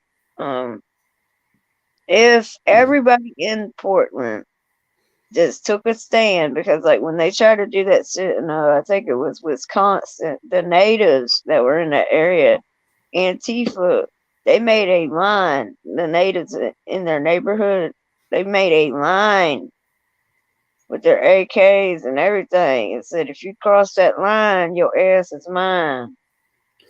Well, Antifa didn't mess with them. It's because they have been, we've got to the point where these people have been allowed to get away with so much. We did something down there in LA, pretty similar. The police and the sheriff's department and the militias all stood together. And crazy enough, the protesters still walked right over us. I think that if a mayor lets shit like that pop off, right, I think that mayor should be arrested for conspiracy. Like actual conspiracy. They're conspiring. Because nobody should have to lose their business because somebody pissed in their cornflakes. Like, they're making this happen. And then when you do stand up to this shit, then they put you underneath the jail, man. Well, yeah. I mean, all that is They want necessary for us. good, for evil um to triumph, is that good They men want do us nothing. to go into a civil war so they can implement martial law. That's what they're trying to do. I think, like, I've been calling Kemp's office because of Antifa. I was like, y'all need to hit them with the RICO Act, okay? Like, y'all need to nip this in the butt. Period. Yeah, They shouldn't be coming to Georgia. This is not a place for all that. This is not Portland. This is Georgia. right. Now, Well, shit, y'all need to get they this shouldn't in even be check. doing that here. They shouldn't even be doing that here. Well, If you're they gonna bring shouldn't, that but I system live in, here, and I told them we didn't have this shit before. When the '60s happened, people destroyed everything here, and if we ain't learned from that, and then 2020, Bottoms let that shit pop off. Little girl died just because her mama turned down the wrong road. Shanoria Turner, that little black girl, yeah, and they was talking about Black Lives Matter only if y'all can make money off them. That's what pissed me off about that BLM shit, is they only care when somebody dies. And then if it's a little kid, they don't care. That's what kills me about these folks. well, life's gonna catch them in the fucking head. That's That's just that why she simple. ain't married no more. Life's gonna catch them. It's gonna catch them, but I mean, we shouldn't be kids should be able to just shouldn't have to worry about this shit, man. Right? Look, And it shouldn't be happening in any state in America. Period. we We're as not a adults third shouldn't world have to worry country. about that shit. We ain't a third world country, man. And I think if they're teaching people to be radicals in universities, they should lose funding. Period. They need to get rid of that DEI stuff. They need to get rid of all of it because it's not about diversity. It's not about equity. It's not about inclusion. It's about segregation and control. It excludes people. Um, in London, there was that preacher that I reshared his um I reshared it saying he got canceled by London's church, the Church of London. They canceled him because he won't go along with the woke shit.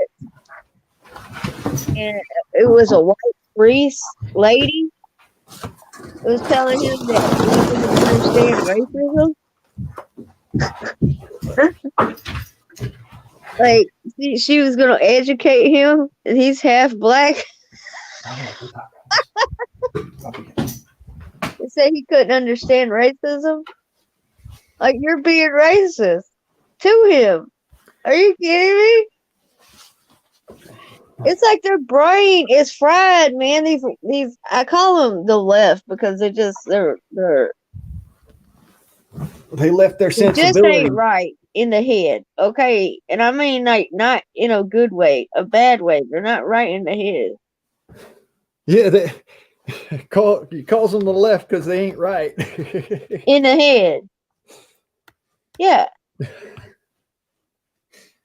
And that could be anybody. Like, once you start talking crazy and shit, I'm gonna be like, all right, you're in left field, way over there. The ball went this way, but you're over there with your hand in the air, and nothing's coming.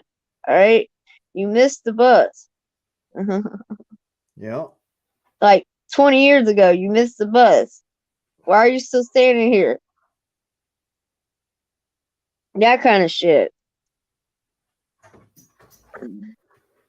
Yeah, it's gonna come down to, like, no matter what they try to do, we cannot adjust to them and their insanity. We've got to keep our sanity in the midst of the insanity. can't change our language, none of that shit. If we start using their language, we're changing ourselves. We gotta stick to the basics. That's what Yeah. I come to realize is the more we adhere to their language, we're changing ourselves to suit them. Alice, me and Song was talking earlier, and I come to a profound understanding during that conversation, and I thought that I I need to tell y'all about it, and I need to tell you particularly about it, just because of sometimes the ways that I've been acting or whatnot, and that is in my life, I've had several girlfriends. I've had at least one fiance. Um, and every time it's come down to the reason why we never really made it anywheres was because they were trying to change me rather than trying to coexist. Accepted you. They never accepted you. Right. And that in a nutshell tells me, that we can't, if we can't accept people for who they are, then, we aren't done growing mentally, physically, whatever you want to call it. If we cannot accept each other for who we are, then what right do we have to try and try manipulate others? I mean, even in the fact that if we cannot accept who others are, why then should we even make an effort to change them? Rather, we need to find out what it is that's causing ourselves to be such, wanting for others to change. Well, I look at it like this. I accept people once they show me who they are. I accept who they are. Some things that I just ain't gonna go along with. You know what I'm saying? Like with these people that's doing what they're doing. They're out here. They're gallivanting, doing all kind of crazy shit. It's like some of the females that I've been around in my we on YouTube. I had to walk away from them because I didn't want their way of life and life choices to affect me. I accepted the way they were. I just had to accept that the influence could affect me. You know what I'm saying? So you have to just I think it's not that people have a hard time accepting. I think that they have this need or this ego of wanting people to be like them. So they saying that they're going to change these people, but then what they find out when they try to change them is they don't like them anymore because now they're not what they first met. That's the only bad thing about changing people is, especially with women. Some women take on a relationship for a project. Um,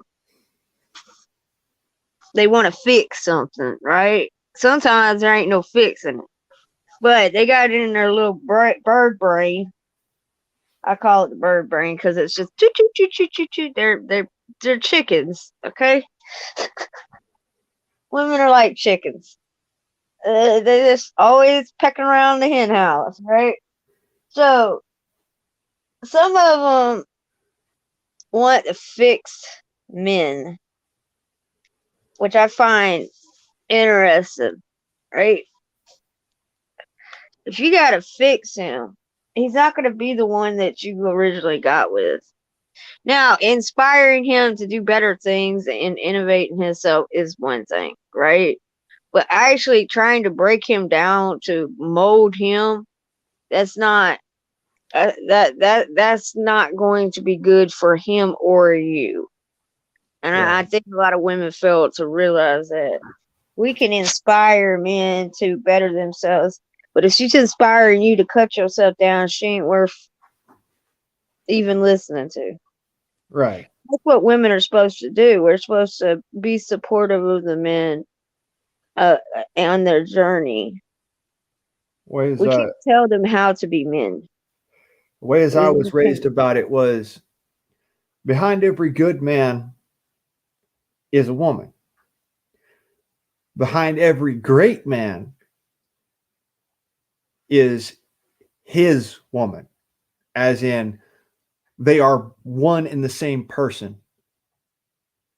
Not so much as he owns her or she owns him, but they are one and the same person. They complete each other. And that's the way my daddy raised me. It's a team thing. Yeah. Because when I went over the patriarchy and like I went over that because a lot of people promote the patriarchy, but they don't understand it's a system. And in that system, there's gender roles, and in them gender roles, everything goes smooth because everybody has something to do. Idle hands cause trouble. Okay, when everybody has something to do in the family, then everything goes smooth. And everybody feels productive. Everybody feels like they've done something. Everybody feels they have something to be proud of because they've been a part of the process. Okay, like the man does what he does, the woman does what she does, and then the kids they follow suit because then they paying attention to the parents. They follow by example. They don't really listen. They'll listen to us, but they pay attention to what we do more than anything. They imitate us. That's why they're called sponges. They imitate our behavior. If we're not showing them the way, a productive, healthy way, and we're showing them other things, you're when they get older, they're just going to think that this is normal. And a lot of people haven't seen what a healthy family is. Or they don't have an idea what that is. And what I mean by healthy is like the unit working together as a unit. Dad goes and does what he has to in order to provide food and shelter and clothing. Mom does what she has to in order to make sure that, the The kids chillins don't are kill each all, other.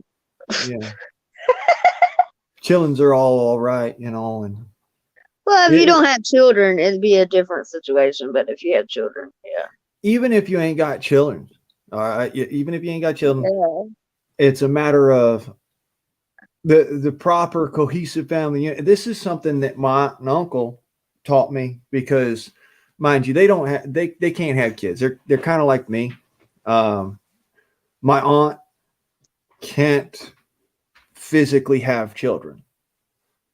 Yeah. All right, she's just years and years and years of following the mainstream mislead you bullshit, and doctor's advice is the best advice, and taking medications that she don't know shit about ended up ruining her body. And when she finally wanted to have children, she couldn't. Yeah, that's happened to a lot of people. And my It, aunt and uncle couldn't have kids, so they adopted. well, that's what she did, was she adopted. But mind you, this was back when she adopted uh, her son back when I was 2, maybe 3 years old. So, this is back when that was still a plausible thing for folks who had been through somewhat of a ringer and might have a little bit of, a, a history that would make somebody who's an adoption advocate be a little bit more on the side of, maybe you're not the best parent, sort of thing. Um, when what really bothers me is that nowadays that's not possible for folks like me. Say you were on a particular psychological medication, all right, that causes this sort of problem. It causes you not to be able to have children or make children, what have you. Then when you go to an adoption agency, especially nowadays, but I don't know about too much back then, but I know nowadays, um, they'll tell you, sorry, we can't help you. I mean, straight up, straight out. They'll be like, no, you don't. You were on this medication, which is predominantly used for people who are mentally, uh, Psychotic, they're mental antipsychotic. monsters.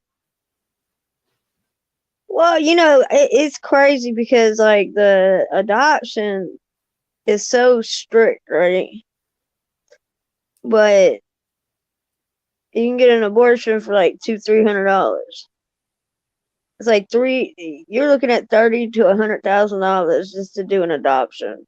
It's insane. Like, um, and then they the background checks and everything. I understand why they have those, but I think it'd be like depending on who you're with. If she didn't have a history, they probably would balance it out.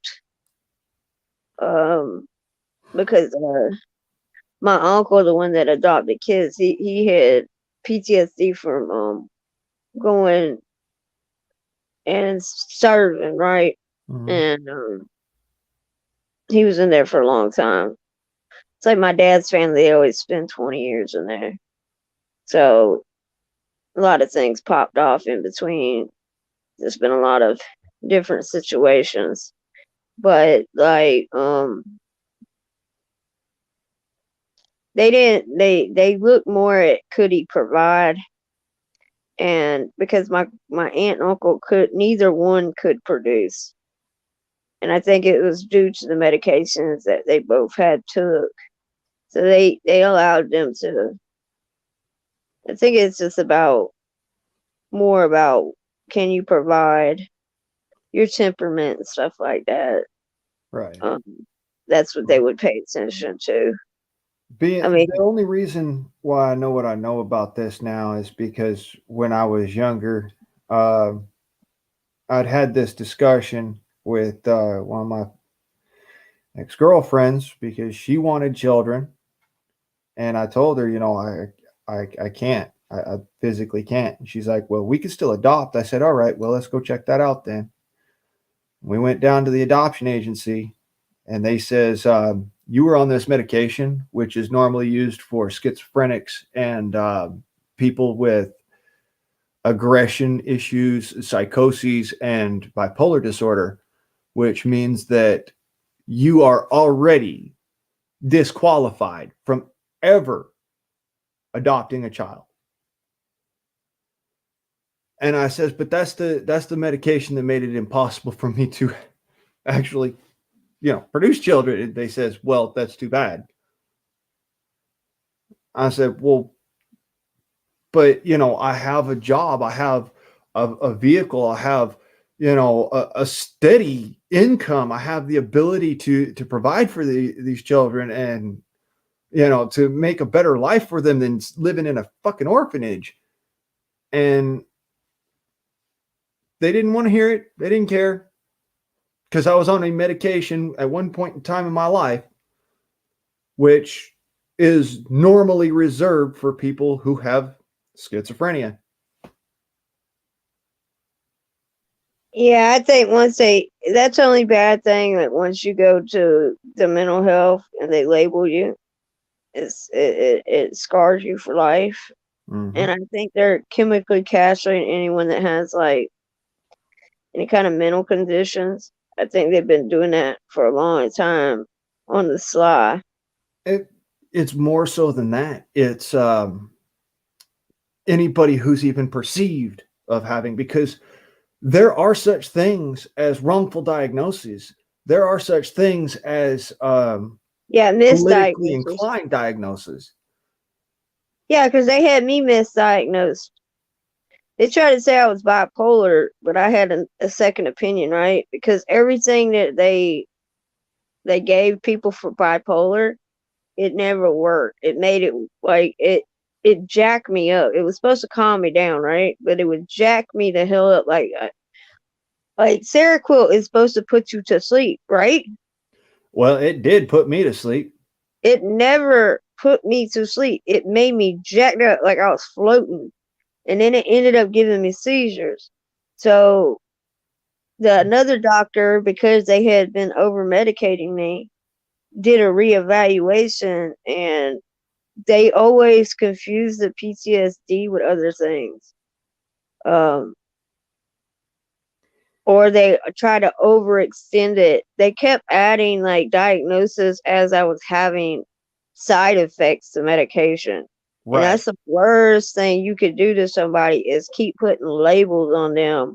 And really it was just me having adverse effects from the medication that was Right. making me have these feelings and making me up and down and shit, because now I don't take anything. Okay, I am completely, I don't take any medication unless I have, like, if I have an anxiety attack, because my anxiety attack's really bad to the point where if I have one, I have to go to the hospital because it makes my blood pressure go through the roof and everything. So they have to end up giving me something. But I have been fortunate to be able to acknowledge my triggers and learned how to limit them. Like the more we start, that's why I started talking about processing and actually going through the emotions, because I think we suppress it, and then that suppression, it causes an explosion. So if we don't take time to actually sort through why we're having these feelings, we're going to continuously have them. That's why processing is necessary, because that's what it was. You know how you get them overwhelming feelings? Um, and women are very emotional anyway. So I didn't understand why I was having these feelings, and they would be intense. And it was because I needed to allow my body and my mind to acknowledge why I had that feeling. And once I realized the process, I was able to get off all the medication. Well, that in a nutshell is But they don't teach us to do that no more. no. They just give us a drug and send us about our way. Well, that is part, part proper why I always considered for any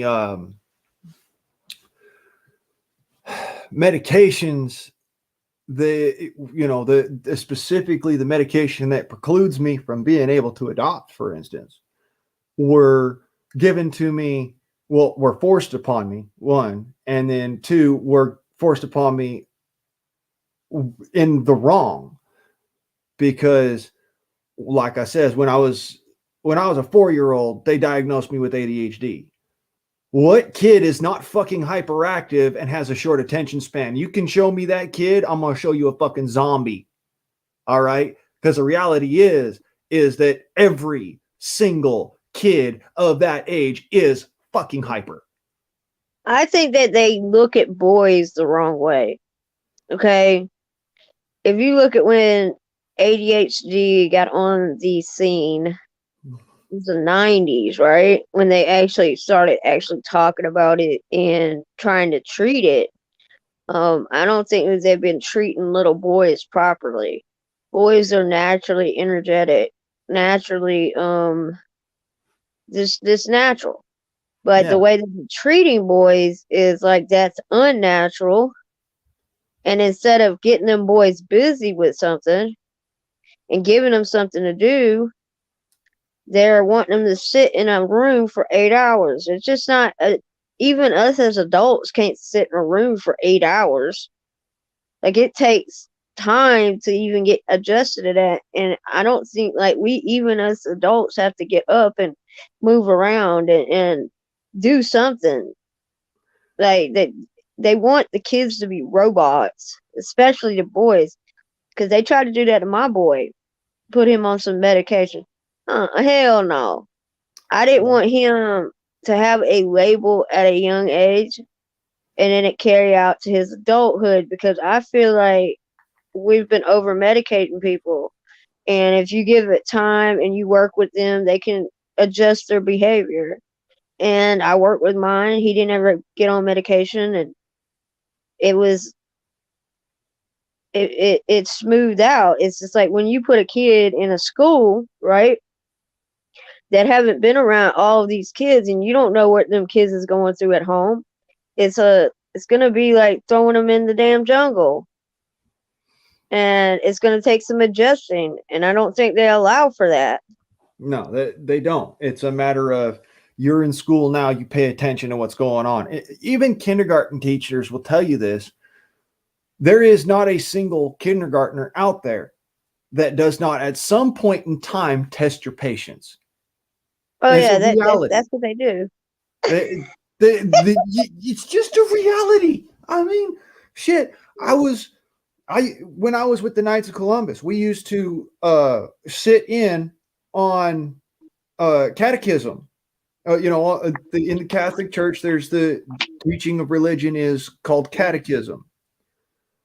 And the catechists would have to deal with all these rambunctious kids and whatnot. And the Knights we'd sit there in the classroom and just be part of, just take part in and try to keep the kids calm. And rather than you need to be on pills, you need to be on pills, you need to be on pills, you need to be on pills, and freaking, shut up and sit down and don't speak and this, that, and the other. No, take part in, be part of, They lazy with them. They're lazy though.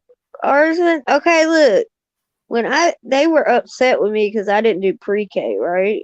Which I didn't like when I started school. I didn't do pre-K. I went into kindergarten.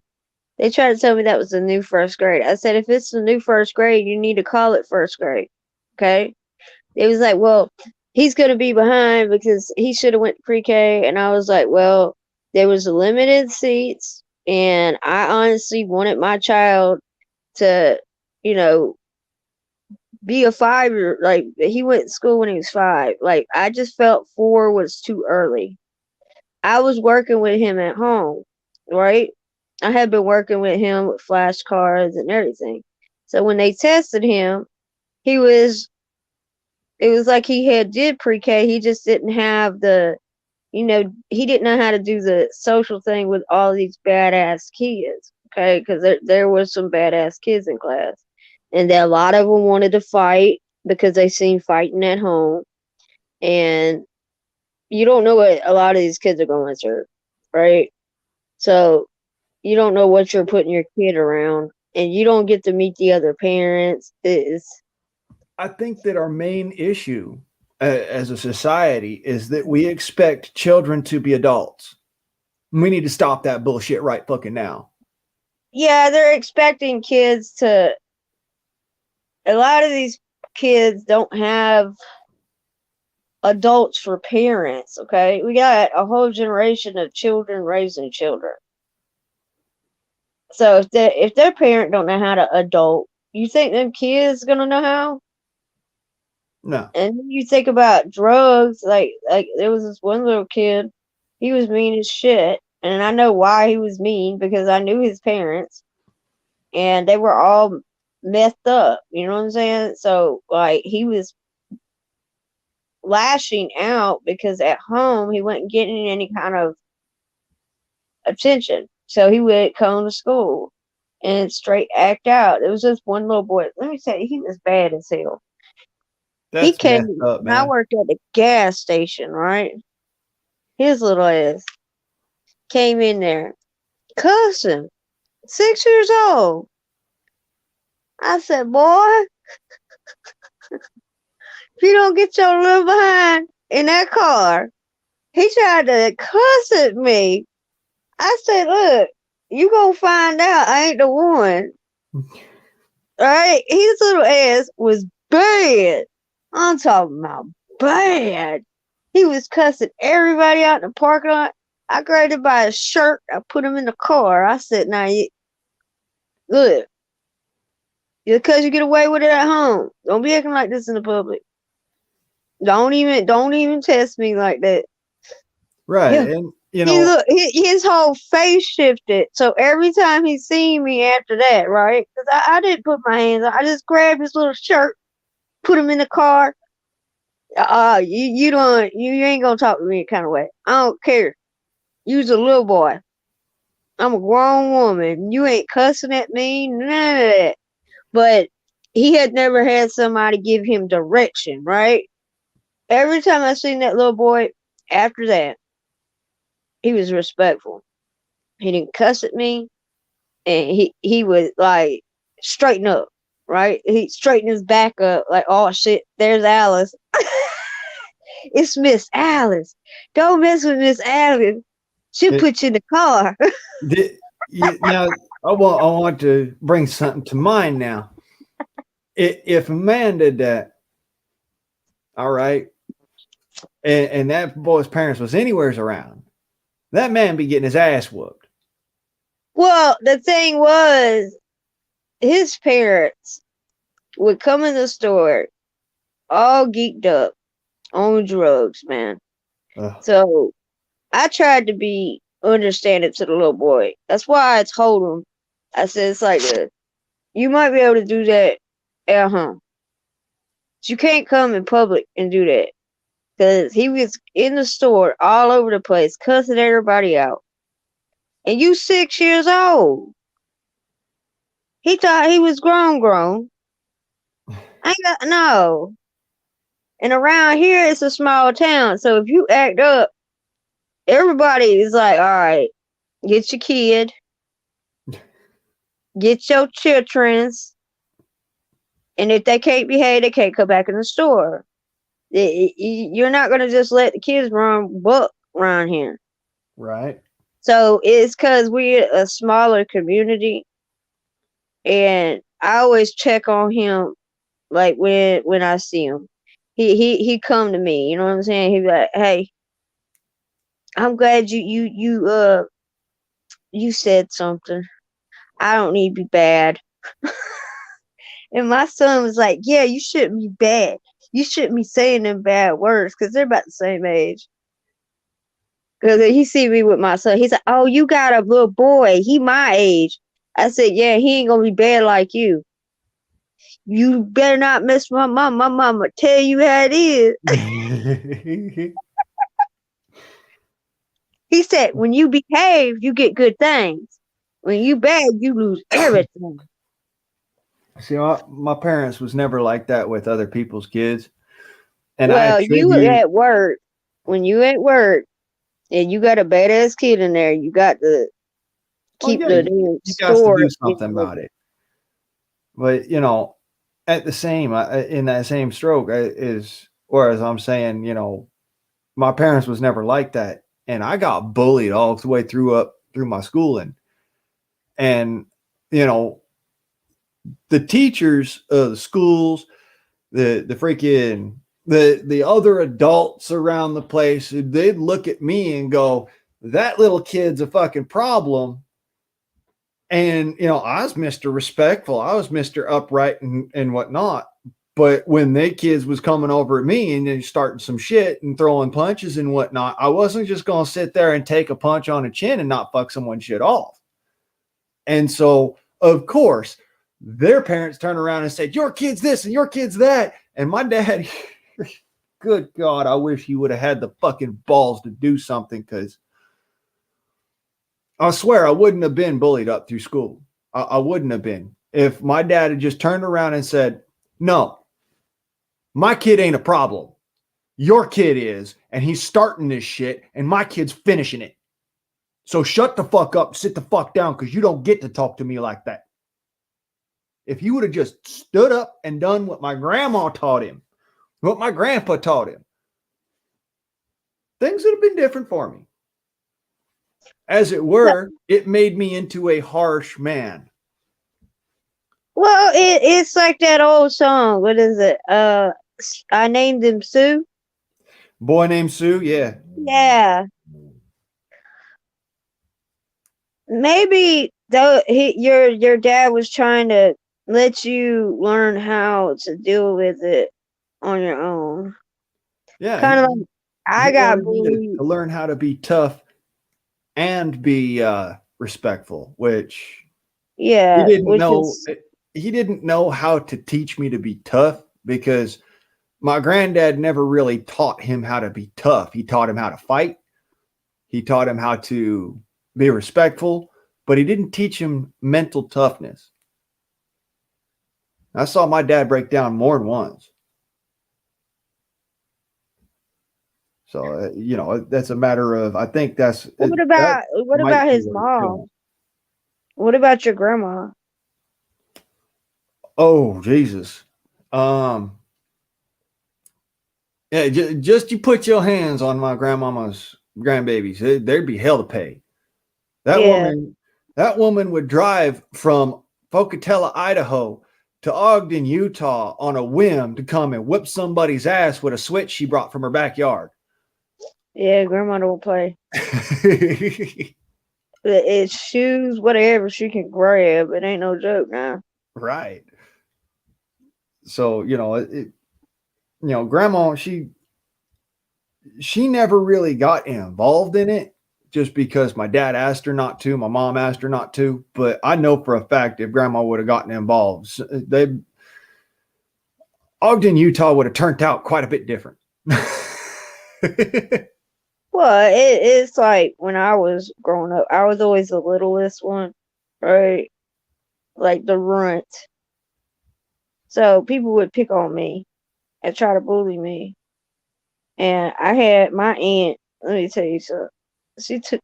I came home. I stayed with her a little while because I was helping take care of my great uncle. Right, he had brain cancer. So she wanted to teach me how to be a caretaker. That way, when the girls get to a certain age in my family, the girls are taught how to care for the family. So I had went through the change, as you call it. So I'm about 12, 13. I'm becoming a woman. So now it's time for me to learn the duties of the women in the family, right? So Right.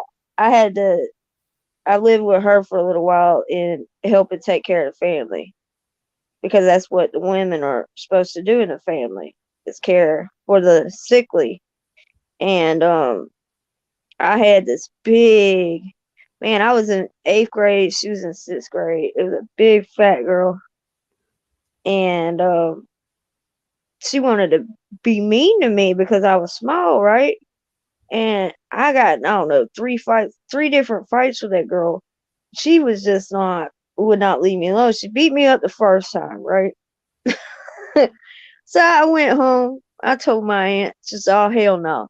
She's in her hair rollers and one of them pink bathrobes. I'm like, oh God. So she says, where's she at? We going to her house and we gonna end this now. So she's like, you gonna get out there and you gonna whoop her ass or I'm gonna whoop your ass. I said, dude, what? She says, you gonna go out there and you gonna whoop her ass or I'm gonna whoop your ass. So I'm like, I don't want my ass beat by my aunt because my aunt was a big woman. Like she's 5'7". I'm like, she's a big woman. Like she's tall. So she said, you gonna have to. We ain't got no yellow in this family, and you gonna earn your keep. Now you go out there. If she whoop your ass, right, wear it with pride. I said she already whooped my ass. I said, well then you know where to hit her. She's a big girl. You're gonna have to run circles around her. I said, do what? She said, I need you to run circles. You gotta tire her ass out. Do not let her get you, Alice. So we in the yard. She goes up to the damn house. She's like, get your daughter out here. We gonna end this now. We're gonna do it old school way. And we had a fight in the damn yard. And then she was mad because like I got the best of it, right? But she had got me the first time, right? So I ended up having to fight the girl. And then she tried one more again. It's at the bus stop. And I drug her ass in front of everybody. And we ain't had no more problems at it. But I think she was just testing her waters, you know what I'm saying? But I didn't after that situation, I didn't let nobody run me over anymore. Now, I had a boy I got in a fight with because he put gum in my hair. First fight I ever got into was when I was in, I think it's sixth grade. Not sixth grade. I was six. I think I was in first grade. I had hair down past my knee. My hair was long, beautiful. This black boy took a blob of damn gum, like a whole pack, and he came behind me and put it in my hair. Like it went, I had to get all my hair cut off. That was the Oh, I first know. boy I ever got in a fight with. And then he didn't come to school for like 2 weeks because he found out I had brothers. My brother said, "You ain't got to worry about me. She's meaner than I am." But Sounds yeah, I like busted me. his lip. I busted his damn lip. I so did. He made me mad because I knew I was gonna get in trouble when I got home because like my family, you don't mess with the hair. Okay, like the women grow their hair long. It's a tradition. It's hereditary. Like that's a woman's strength in my family is her hair. So all the women have long hair, and yeah, man, I think it's needed that our kids learn how to stand up to bullies, like people that try to push them around. Because my son, he had a situation, and I had to tell him, look, if I go up there, they're gonna look at you like you scared. Now I'm only gonna go up there when it's a whole bunch of them. But if it's just one messing with you, you just hand them bop them right in the nose. Hell, leave you alone. Hit them in their tear duct. Hit it right in that schnauzer. That's what my daddy told me when I got into my first fight after leaving the house. All right, like after leaving Ogden with my mama, we moved to Torrance, and right then it was like it was into a new school. I was in public school at this point, so you know I didn't have that same support that I would normally have had because of my dad being around and whatnot. So I did the only thing that I could think of, and I ran and told teachers and whatnot. That ended up getting me another ass whooping. So I called my dad and I says, "This is what's going on." My dad says, "Well, you remember how I told you not to hit somebody with everything you got because you could hurt them?" And I says, "Yeah." And he goes, "Well, forget I ever said that. I want you to lose your mind and make them lose their manhood. And when all's said and done, just remember that I will be proud of you." And I says, "All right, Dad. Well, thanks." I hung up the phone, and about a week later, um, this feller who was part of the football team. I told this story before.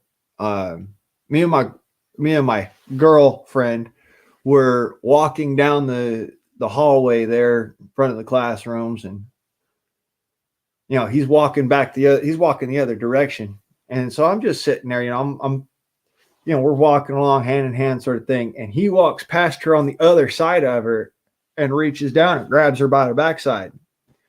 She turns around and says, "Hey, that's not all right." And I turned around and I looked him right in the eye. I says, "You apologize." And he said, "Oh, what?" And I says, "Or you apologize." And he said, "Yeah, I ain't going to do that shit." And at that moment, something clicked about what my dad had said. Hit him with everything you got. I ran full stretch and hit this dude in the gut with my shoulder. I hit him so hard, I dislocated my shoulder and broke his hip. I didn't know this until later, all right, that I broke, his hip at that moment. I broke his hip, and then I started beating the shit out of him on the ground. And one of the teachers, my favorite teacher, in fact, comes out and pulls me up off of him and says, "All right, that's enough." Literally lifting me up by my leather jacket, holding me sitting there kicking in the air. Because, I was maybe, at the time, I was maybe like 4 foot something, maybe 3 foot something. I was a short shrimp, but, this teacher, he picks me up by the scruff of my neck, my leather jacket, and I'm just sitting there hanging and just like, oh, I want to kick his ass. And so I go and I do this sort of thing where I unzip my jacket and I fell out of my jacket. And then I went to go and throw a punch and I realized that my arm wasn't working.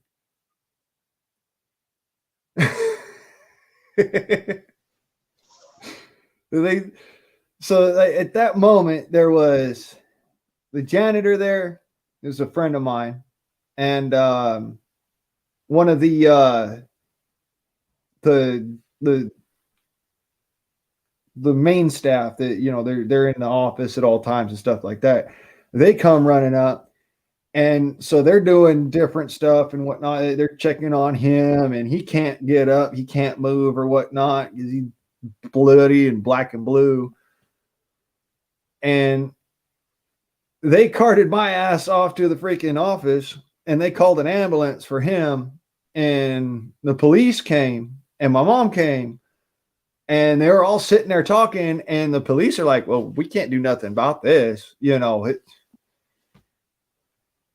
And the school said, well, we're pressing charges. And I says, on who? On him? And they go, no, on you. And I says, wait, I didn't start nothing. I didn't throw the first punch or nothing. This man literally grabbed my girlfriend's ass. If she was here, she'd tell you about it. And so they go running around trying to find her to corroborate my story. Turns out she ran home because she was scared. She was scared for her safety after I'd already had to fight this dude. She was afraid that he was going to come back after her. So she ran home, so she wasn't around. So I ended up getting charged with assault and battery as a minor and then sent to a freaking, they postponed the sentencing, mind you. They postponed the sentence to be after I graduated from middle school. But the whole rest of the time that I was there at the school waiting to go into juvenile hall, nobody fucked with me. I mean, nobody. No, not a single person was like, we can go bully this dude because we can get away with it. No. After that, it's like, nah, don't fuck with that little dude. Dynamite comes in small packages. Right. I didn't date when I was in school. I wasn't allowed to. Like, so a lot of people were having this girlfriend, boyfriend thing. Man, I was in the woods. That's always. smart. So, like, my dad, he wasn't with that shit. Like, I didn't get a boyfriend until I got out of high school. I wasn't allowed. So, I'm glad that my dad kept it that way now that I'm older. But girls, like, because I didn't date no one, there was people that thought I was, because I was tomboyish, they thought I was going to be a lesbian. I was like, I don't like girls like that. Ugh. Right? Because they was like, oh, you don't date nobody. What's wrong with you? I was like, I'm not allowed to. Like, I don't understand that. Well, you daddy don't gotta find. No, it's daddy fine now. I ain't dealing with it. Okay? I'm not. Y'all, I like my life. I like to be alive, Yeah, I don't want no hell no. But like, I remember when me and my brother went to high school together, right? We went to a prominently black school. There was 10 people like that looked right there. 10 out of the whole school, right? And you remember when Columbine happened? Yeah. Well, my brother, he shaved his head, right? And he was wearing like a raincoat to school, and everybody was scared of his ass because he wouldn't talk to nobody. Well, this one little black boy, got a little wild hair up his ass. And my brother don't bother nobody. He quiet, he stay to himself. So they think he's some kind of Unabomber or some shit. I was like, no, man, my brother just don't want to deal with y'all. Y'all act the damn fool around here. Well, the little boy had thought he was gonna try my brother. So my brother ended up hitting him so hard, his ass started running backwards, straight to the damn, like, I don't know, it triggered him to run backwards. Like, you ever see somebody get hit and their legs go the different way? Well, he ran up there. My brother ended up getting alternative school just for getting in a fight. He said, "Well, I didn't do anything."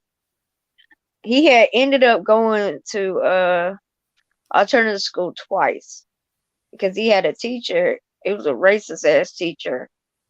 The teacher didn't like him, and what was it? The teacher was like saying shit to him, calling him dumb and shit like that. And he was like, "Well, go have sex with your mother." He's like, "My mother's dead." He said, "Well, you dig her up and fuck her because you're a racist ass motherfucker." And next thing you know, my brother is in damn alternative school. But he been calling my brother a cracker and everything, dude. In front of everybody. He was trying to struggle session my brother in front of everybody. Just because he didn't like getting in front of the class talking and shit like that, they started calling him retarded, and he just snapped one day. But yeah, that's what got him put in alternative school. But yeah, then when we went to that prominently black school, it was Black History every month. Every month. They never taught the Constitution. They never taught about the presidents. They didn't teach anything that had to do with America. They wanted us to hate where we came from. It was weird. That was the first time I realized that they were indoctrinating people in school. Because, like, even when I got wrote up, I had missed class. Like, I was late to class and I got a tardy, right? They had put me as black. That's what my damn slip said, that I was black. My daddy read that. He's like, "She's not black, she's other." He's like, "Is everybody here black?" Right? And it was like the only teacher that was white in there. She hated me. Like, she hated me. She wanted me to hate myself. She was like, "Your ancestors are slave owners." I'm like, "You don't know my people." But it was like, that's what they be teaching at them prominently black inner city schools, is they don't teach them about anything besides Black history. That's Yeah, that all. reminds me of what I went through in middle school. One of the reasons Them why people people like to bully me so much was because are what you look like. no, it was with my history class specifically was horrible. Our teacher, his name was Miss Sharif, and our history focus was on the Middle East. So you could imagine how much hatred and racist bullshit and whatnot got thrown at her. And yet, she'd turn around to me and be like, "Oh, Mr. Nice, Miss Nice with me," after the first couple of rounds about it, because she realized, I'd already learned all of this history because, I was Catholic, raised Catholic sort of thing. So, of course, I learned about the history of the region. And they used to give her shit about, oh, well, it's just because you're a Jew. And I would turn around to these fucktards in class and be like, you guys are idiots. You do understand that the name Sharif comes from Egypt, not Israel, right? So long story short, I ended up being the feller that was always called out as being a white racist because I would point out these facts. Oh, they hate that. Oh, it was stupid. There, for instance, like there's one day we were sitting there and we were actually doing. It was the first time we'd gotten into American history in that classroom, and it was maybe a couple of months before that fight that I had that got me thrown in juvie. Um, and we were just, everybody sitting there in the class, we're talking, American history.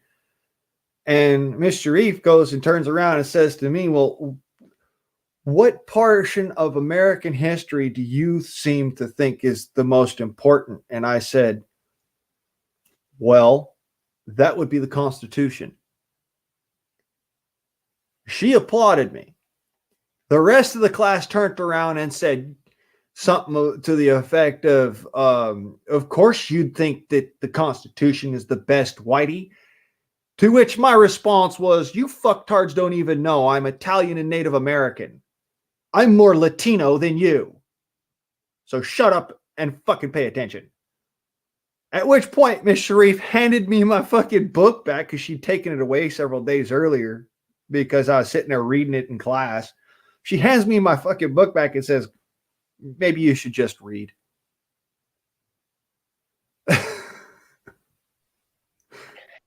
Yeah, I just found that, like, going to that school, I realized, like, how much, because they kept talking about slavery every time, like, every month it was about slavery, slavery, slavery, slavery, slavery, slavery, slavery. It was just repetitive. I also noticed, like, the attitude of the kids started to shift. It was like it made them angry towards me. I ended up having to get in fights because of it. I had one chick, she tried to steal my chicken wings off because we had chicken wings there like on Fridays. And you ain't taking my food, man. Well, after I stabbed her with the fork because she tried to like manhandle me, like we got plastic forks after that. I said, "You're not taking my food." Like it was really ridiculous. And then it was so ghetto at that school. They had to put a fence around it because the drug dealers were coming in and recruiting the kids into the gangs and stuff. You ever seen that movie Lean on Me? That's what it reminded me of. We had this damn principal that had a polka dot bow tie, and he it was a trip. Like he the way he talked, he was like one of those, now get to class, people. Like he was a nerd, like an old ass black nerd dude, and he just let people run over that school. Well, the very next year, we ended up getting a different principal, and he didn't play. Like he's the reason we had the fence around the school. Um, he didn't let the drug dealers come in no more. The security guard that they had, he had got beat up because he was old as hell, so he ended up getting a better security. But I had noticed how constantly talking about it was making them look at me like I was the enemy because the people look like me in the books. And I think about the temperature we're in and them constantly talking about racism, constantly talking about this shit, cutting it on the TV. I think it's causing the problems we're having today. And it's because they're constantly talking about it. They're like that. I was looking at this graph, right? Like, I think it was like 2010, like the media just started to skyrocket. on talking about race. It was picking up in the 2000s, but then it skyrocketed about 2010. That was after Obama got in office. They started thinking that there was something wrong with white boys when them guys shot up the school, Columbine, and they made it a big thing. And the next thing you know, they're looking at every white boy as a possible school shooter, and that didn't help. Right. But yeah, so they were. It's like the media has been going after people of a certain shade for a while, but it got so bad at that school that there was a gay girl. She's just like a boy, right? She's a big girl. We call her Ebo because she ate Debo. She was that big. Like her drawers probably could 5 of me could fit in it. But they had took all the stall doors off in the bathroom. Like you couldn't even piss in privacy. Like you go in the bathroom, they took all the stalls off because the kids were having sex in there. Well, I gone in the bathroom. This is when I left the school and I just started doing homeschool after this. But I was there and I walked in and she was doing the other girl with the thing on her. And I was like, oh shit. And then she looked at me and she had like she was gonna come get me, right? I ran straight home after that. And I told my mom, I said, when I gotta worry about girls trying to get me, I want to do homeschool. So like I was in 10th grade. So the last couple years I ended up doing homeschool after that because it had got ridiculous at that school. I got tired of getting in fights. I got tired of seeing shit going on in the bathroom. It was ridiculous. Like kids that I had went to school with, guys that weren't gay, once we got to high school, a lot of them had turned gay. A lot of the girls turned gay. I was like, the hell is going on? Yeah, I had to leave. I had to leave. Yeah. That I is do. I can see why there's so many right now that are black. The way they're thinking, and it's because if they went to a prominently gay black school, right, they're being taught this shit. They're being taught to hate anyone that looks white. They're being taught that, and they're not even being taught the Constitution or anything. The only reason I know that is because I went to that school. One of their schools, the inner city schools, a lot of them couldn't even do math. But a lot of them, by the time they was in 10th grade, they was in a gang. Um, see yeah. that right there is the worst part. When I was in middle school, what you're describing is exactly what happened in middle school. When I was put in juvenile hall for high school, we learned the Constitution. We learned social economics. We learned business economics. We learned history. We learned different shit that normally you wouldn't learn. It was one of those things where you wouldn't even learn it in school if you was going to a special school. Like we got taught things like the history of the cold virus in the American Northwest. We got taught about the Iditarod, about doing, Iron Will and Balto and, the snow races, snow dog races. We got taught about one of my ancestors, actually, uh, Jedediah Smith, one of the first frontiersmen. So, we got taught things in school that you wouldn't normally learn about in school. And when I would go to my math class or, to my science class, we were still learning about horse hooves and freaking doing addition and subtraction in high school. Well, what I also noticed was like they got rid of home ec class. They got rid of shop. and they turned them into daycares They because girls were popping up pregnant left and right. We had there was at least 40 kids in the daycare at the high school. we had 40. drama class, and that was it. Like So we it's like they had to get rid of certain classes. They weren't even teaching them how to cook anymore. They weren't teaching them about shop, none of that. Yeah, we did. We had shop class one year, and then the next year it was completely dismantled. There was no shop class. There was no any of that. We had computer graphics, arts and crafts, and freaking drama to choose from, rather than shop class, woodworking, or what was the other one? Like the year that I came there, You had computer before I class. actually got put into those, I didn't get put into those classes. I heard about them. I wanted to do them. Uh, they were for sophomore year, not for freshmen. So in order to get, I didn't even get to go to those classes. I didn't get to do woodworking or shop class, or we had a survival education class, an actual, you know, you're stuck in the middle of nothing and nowhere. Nobody's coming to help you. How do you affect your survival sort of class? A real deal taught by a Marine, which they nixed that the next year. They said, you can't do this, you can't do that, you can't do this, you can't do. It's like all that we had left was drama, arts and crafts.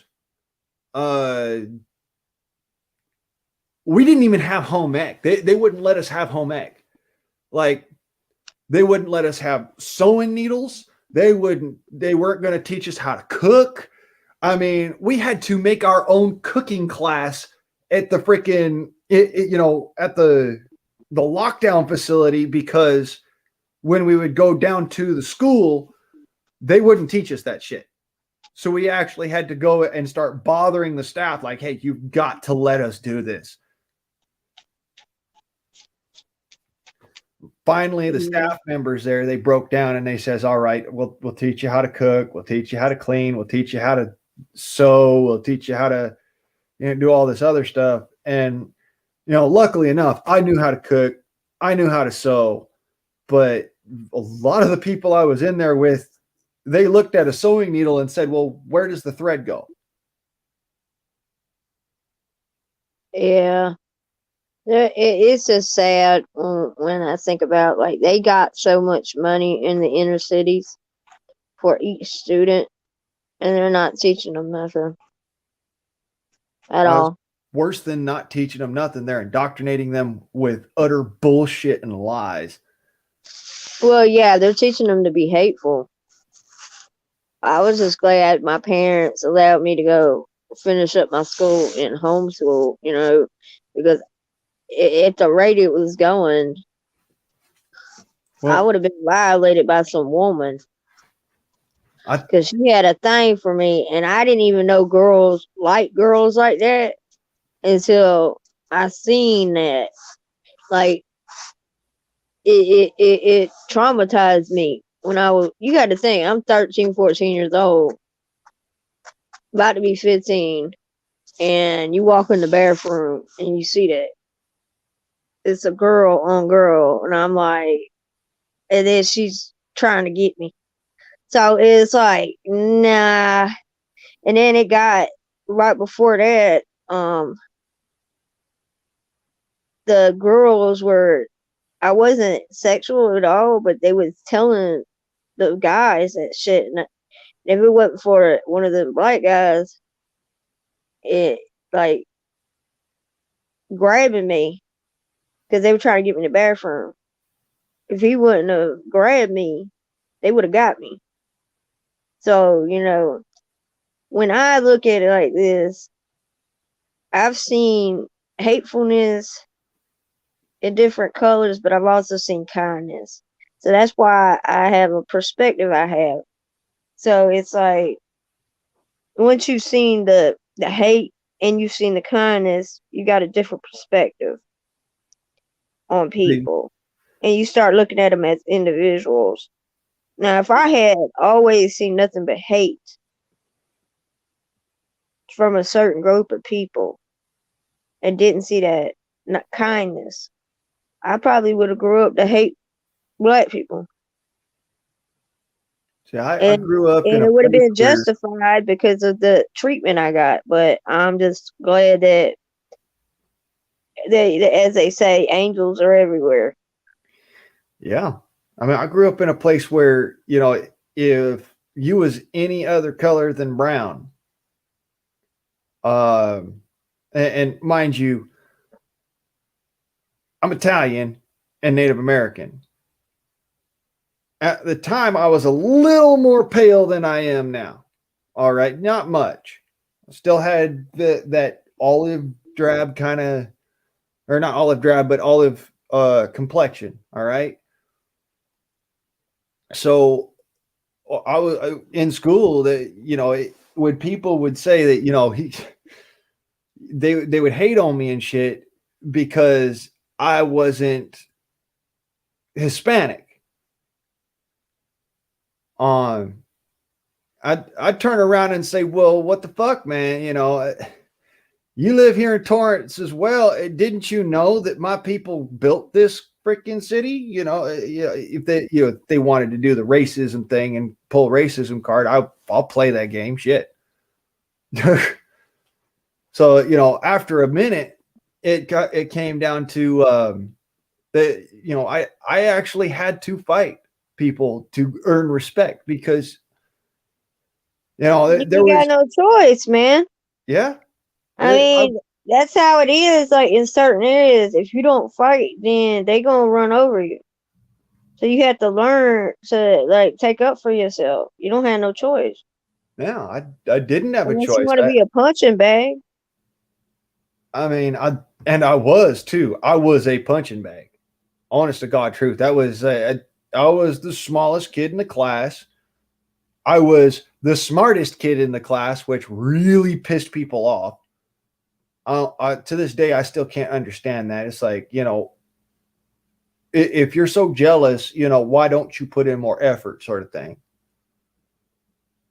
But it come back to after the racist bullshit of being hated on like that. It took me a while to actually want to be around people of Hispanic descent. It took me going through juvenile hall actually to be willing to put up with people who are Hispanic and not be all hateful and shit. And in the grand scheme of things, I don't blame the people that I was in juvenile hall with. I don't, for the most part, I don't even blame the folks that I was going to middle school with. I blame their parents. Because their parents was always up there in fucking, oh, what the fuck you say? You ain't from my hood, homie. You fucking talking about, huh? I was like, dude, stop the cholo Yeah, it's a bullshit. Not tribal hard. thing. It's a tribal thing. I found it's almost tribal. Um, but It, yeah, that's why I've always been funny about like talking about sexual stuff like that because like at a young age I realized that there was animals in this world. And I'm not talking about like in the jungle. I'm no, talking about people are monsters. real animalistic people, and it's scary when you think about it. Like these people exist. Don't get me wrong. I'm a walking asshole. I'm a walking whole ass. But I ain't a monster. Yeah, but yeah, that's why I'm kind of touchy on some of that stuff, and I think it's because people were so open to just being sexual in front of everybody. Like it's crazy. Like once I went to high school, I know that once they started teaching that sex education, it amped it up, and I think it fuels it. And that's why a lot of this stuff happens. I'd hate to be a kid right now going to high school because I see the fights they be having online and stuff like that, like the kids jumping on each other. It's just crazy, man. Like you know how you were watching that video about them breaking in the house. It brings back like flashes of shit that you went through. You can't Yeah. help it. Kind of triggers that.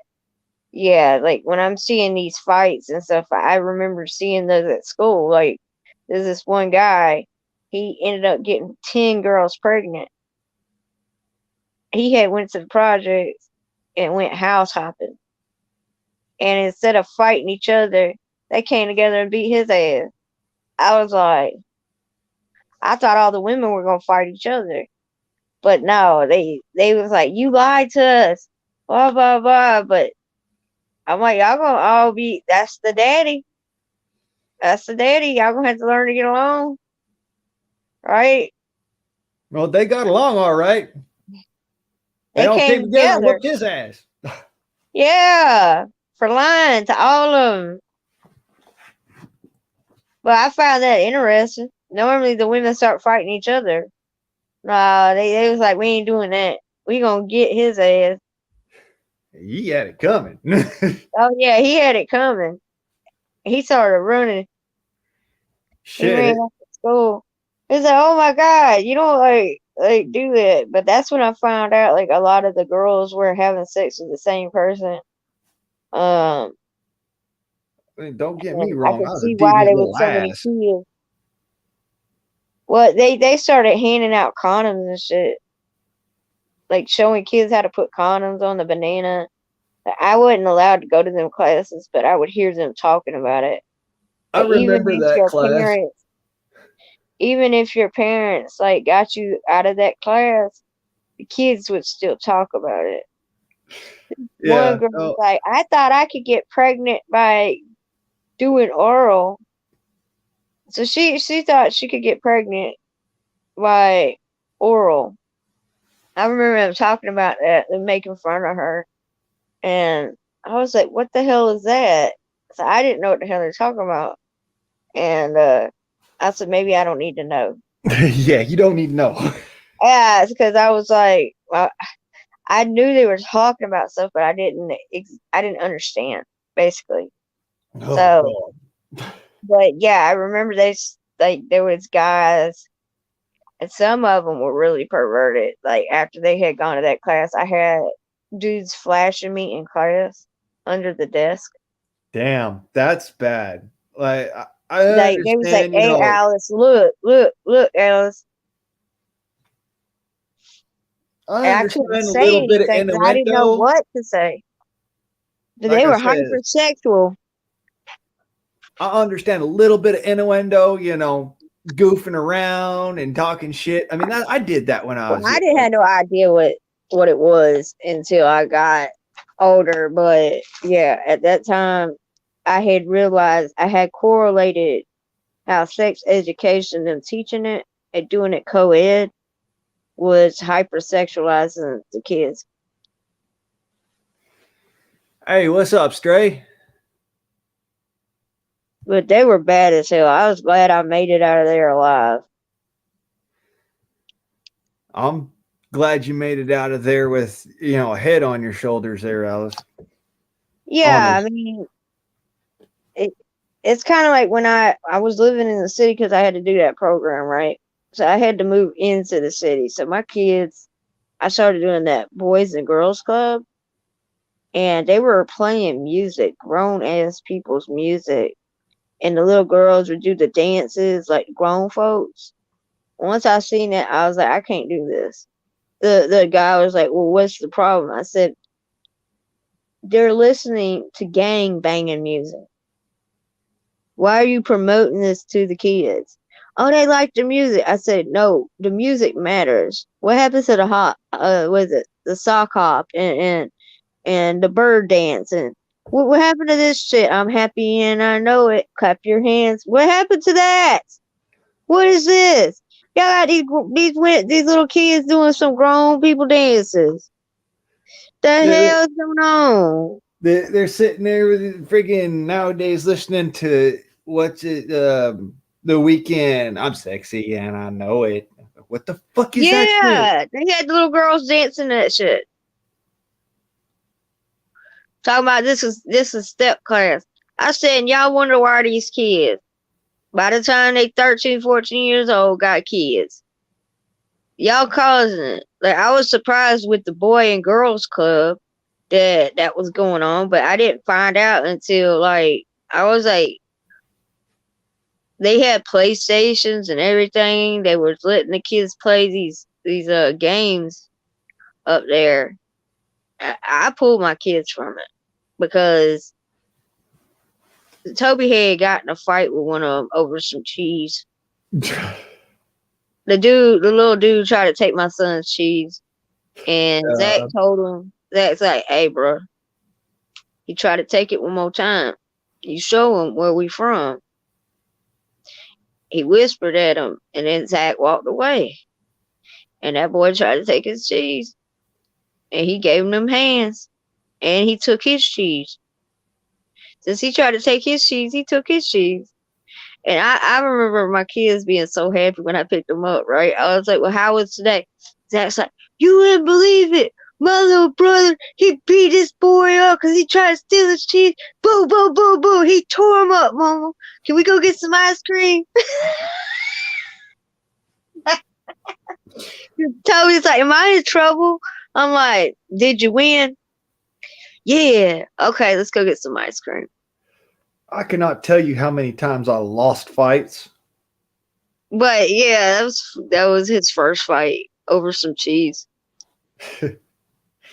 My dad, this one time we was at a playground, and these kids come up and they started pranking my little sister, trying to pull down her drawers and whatnot.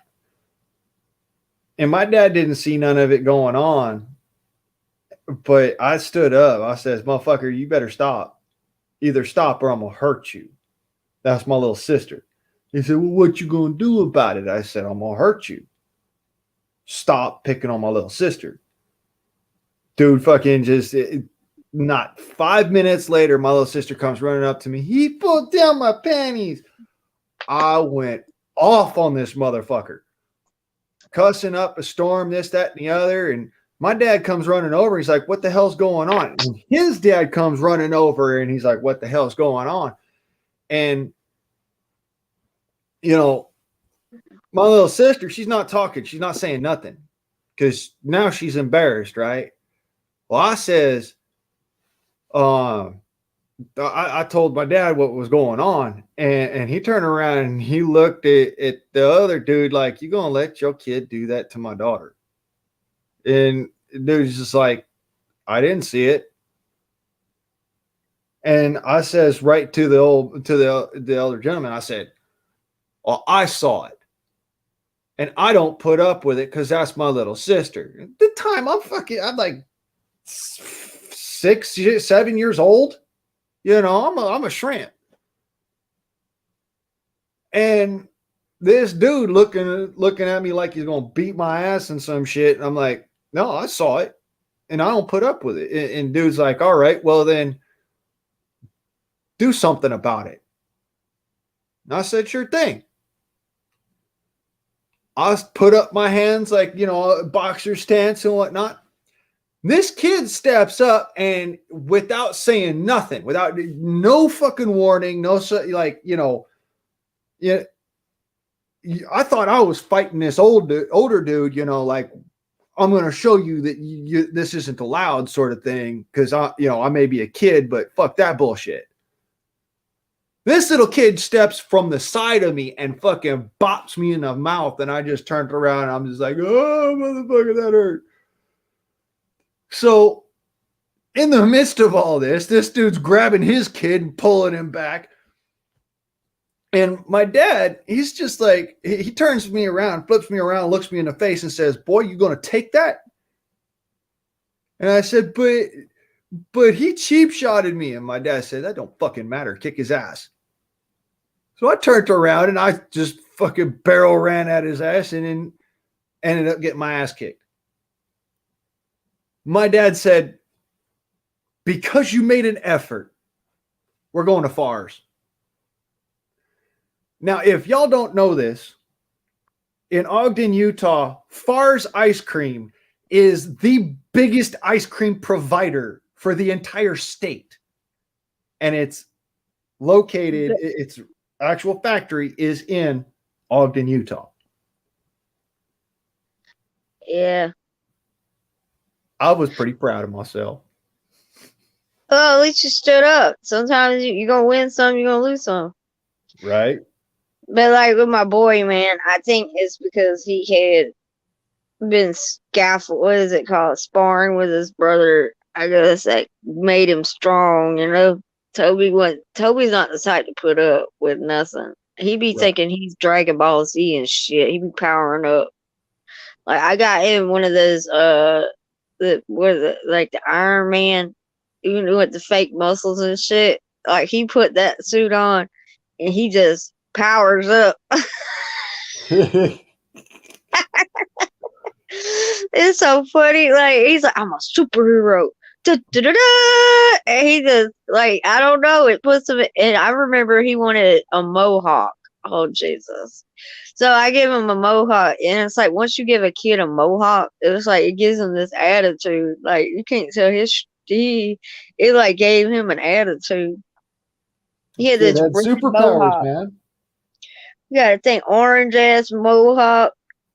He's like, yeah, I'm the man. It's amazing what like you think about kids, boys. They used to say, what was it? What was it? Girls or the girls are made out of sugar and spice and everything nice. Boys are made out of puppy dog tails and snails and puppy dog tails. I think they don't give boys enough credit. Oh, the way I I learned think it I was realized that. I realized that when I had boys, like the real struggles that boys are faced with, because you don't realize it until you have like little boys, or you're talking to a man that grew up as he was a little boy at one time, and I think I've seen how the world has shifted, and it's just crazy the way they treat the boys. yeah, it is. But that's not going to change until we start talking about it. Way as I grew up, it was always the boys are the ones who fight, and the girls are the ones who start the fight. Well, I really wouldn't go around bothering anybody, but I was taught you don't start shit, but you finish it. Yeah, I grew up in the Sometimes sense of, trouble finds you. Trouble does find you, man. yeah, I don't go looking for trouble, and I always used to tell people I don't look for trouble. It finds you. I'm a magnet. Well, I never understood when I was young, right? Like I developed early, and the girls, they're very vicious. They're very competitive.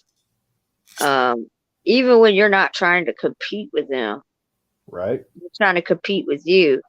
And I find it strange, like even as I've got older, like on social media, it doesn't matter, Facebook, YouTube, it doesn't matter. I always ran into this issue with women. Like when I show up, I'm just being myself.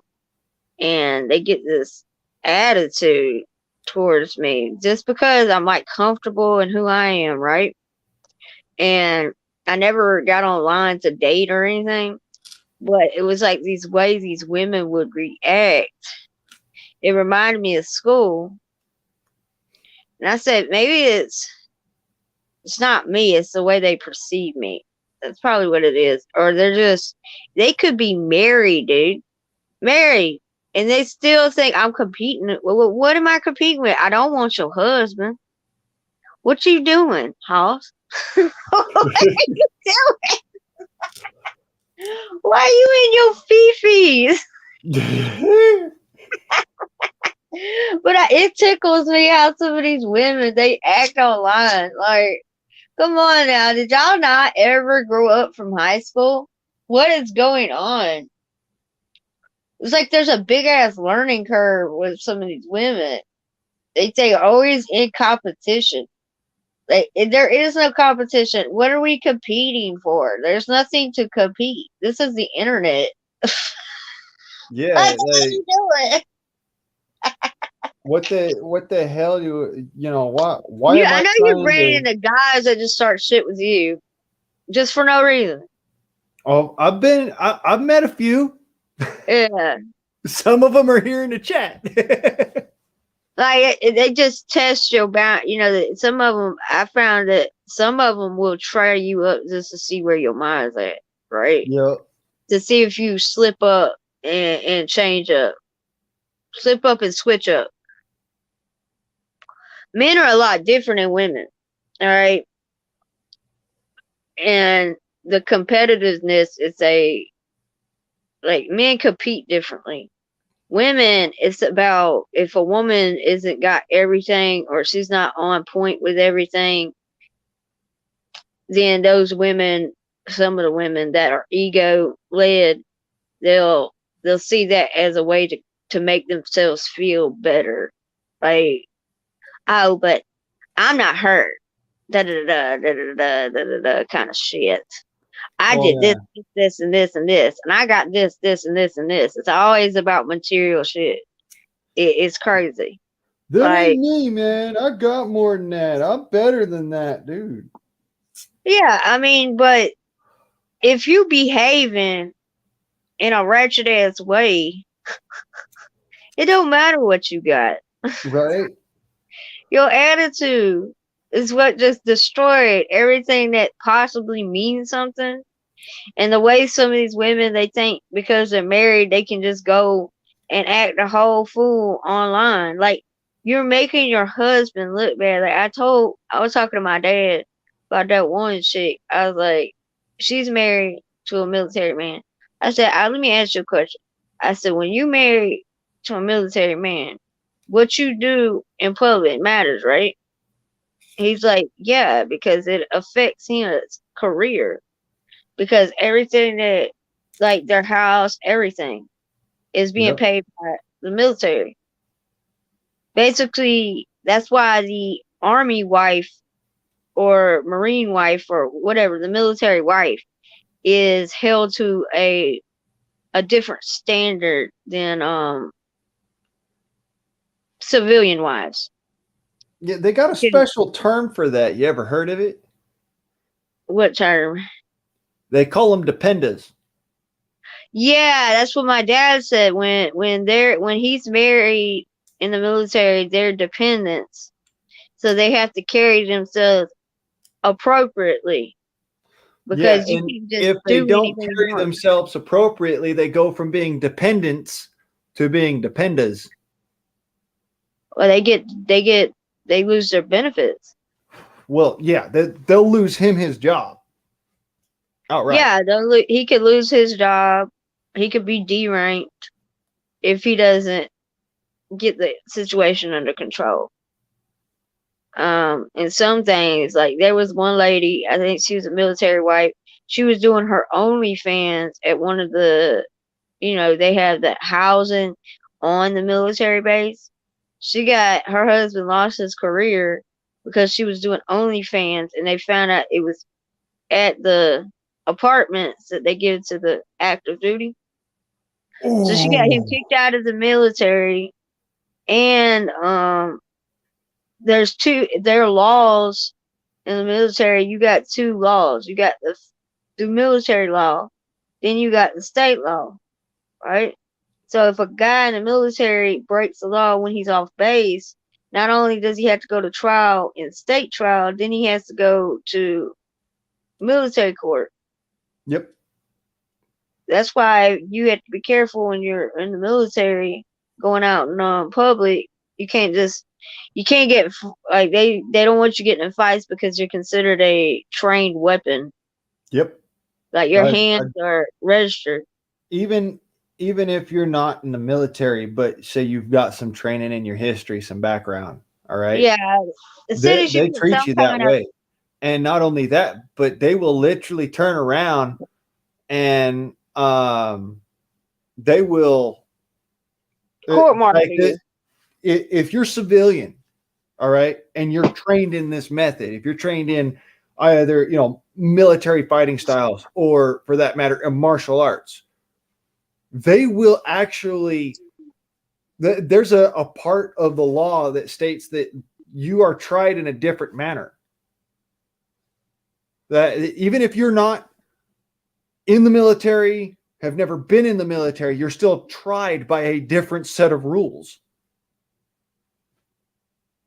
It kind Yeah, of blew my mind. once you go to like taekwondo or um jujitsu and all that, and they know that for sure that you are trained, you are now registered.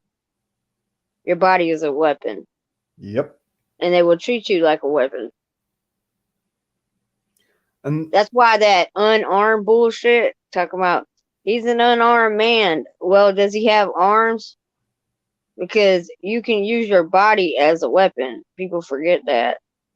I'll tell Um, you this, in that fight that got me put in the hospital, I used my shoulder as a weapon. Swear to God.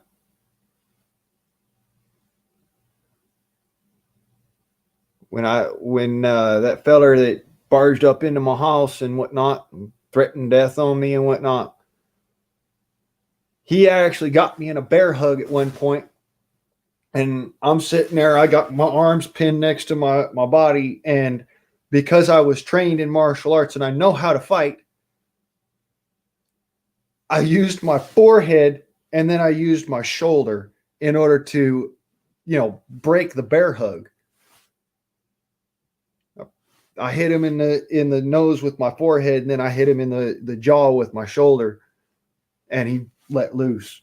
But I just wanted to point that out that yes, it's not just your hands that are weapons. It's not just your feet. Your whole body becomes a weapon. yeah, it does. People forget that part.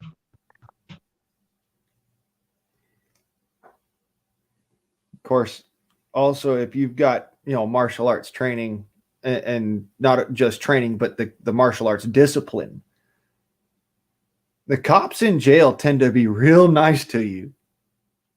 You know that? It blew my mind because I was, I've got friends who are from the hood in Los Angeles. I got family members who, for a lack of a better term, are mafiosos. They're the opposite end of the spectrum from being, friends of police.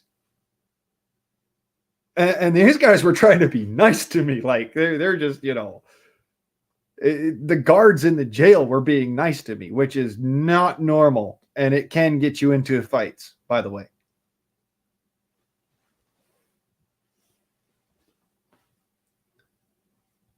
So I learned that something about being a martial artist gives you like an added edge at the same time as it takes a lot of things away from you. You can't act like the innocent nobody anymore. It doesn't work like that anymore. You're not stupid. You're not innocent. You are a walking weapon. And if you utilize your hands in a fight, or you utilize any part of your body in a fight rather than just your mouth and walk away, then unless that other individual is attempting to utilize the same amount of training or has a weapon, you're in the wrong.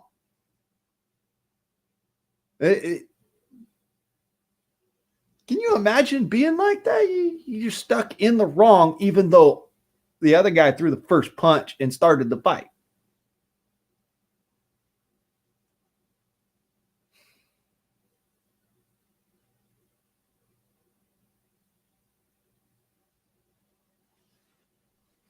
It's peanut butter jelly time. Peanut butter jelly time.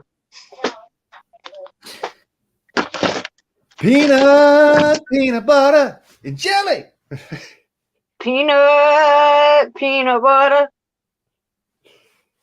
and jelly.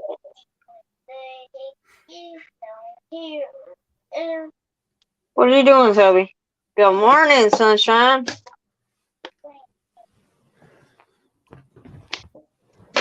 Yeah. Yeah, boy. Yeah, I like peanut butter and jelly, man.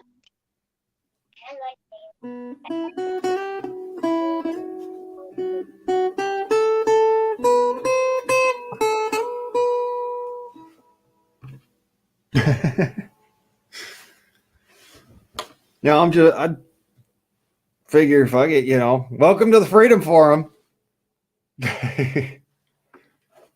Goof around. Have fun. That's what this is all for now. You know the thing. The thing. You do the thing.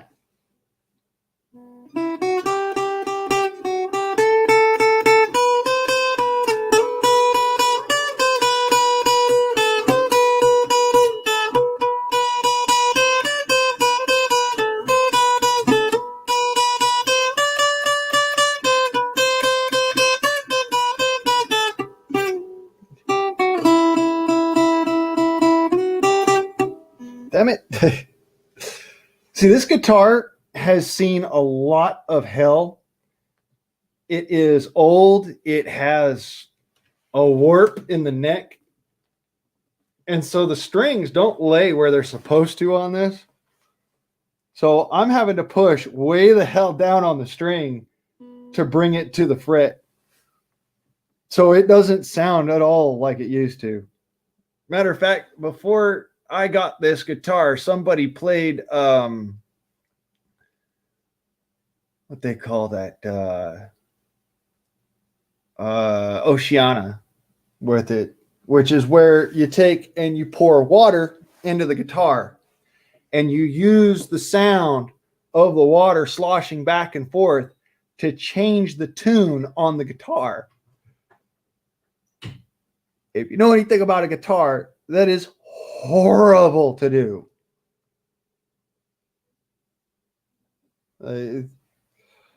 It still has some of the warp in it from that too.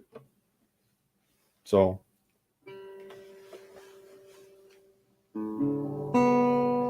it'll still carry a tune in a bucket though.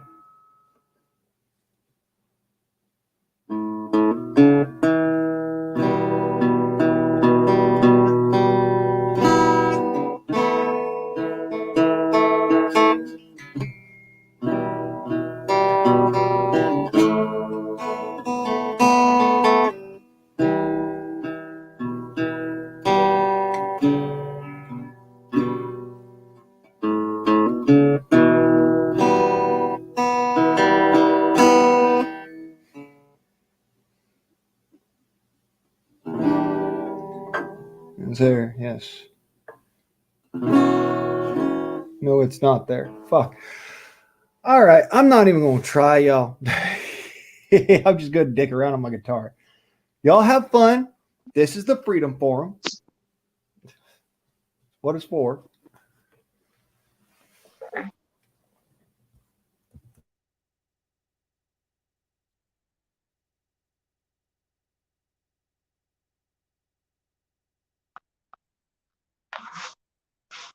You finding some chickens yet?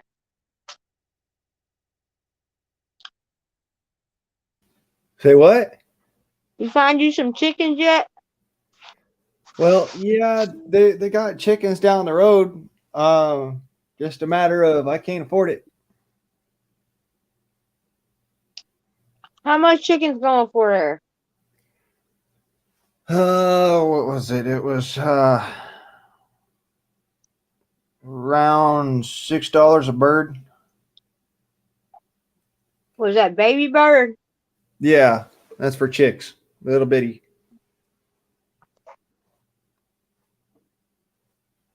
And Yeah, it takes 6 months for them to produce. oh, and they're unsexed as well. So you would not be able to tell whether they're male or female. That's crazy. So you might end up with a rooster. I already got a rooster.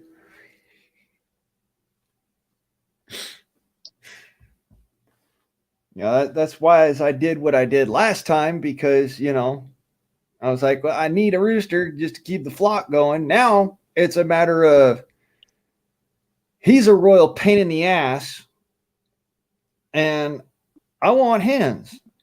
I need hens.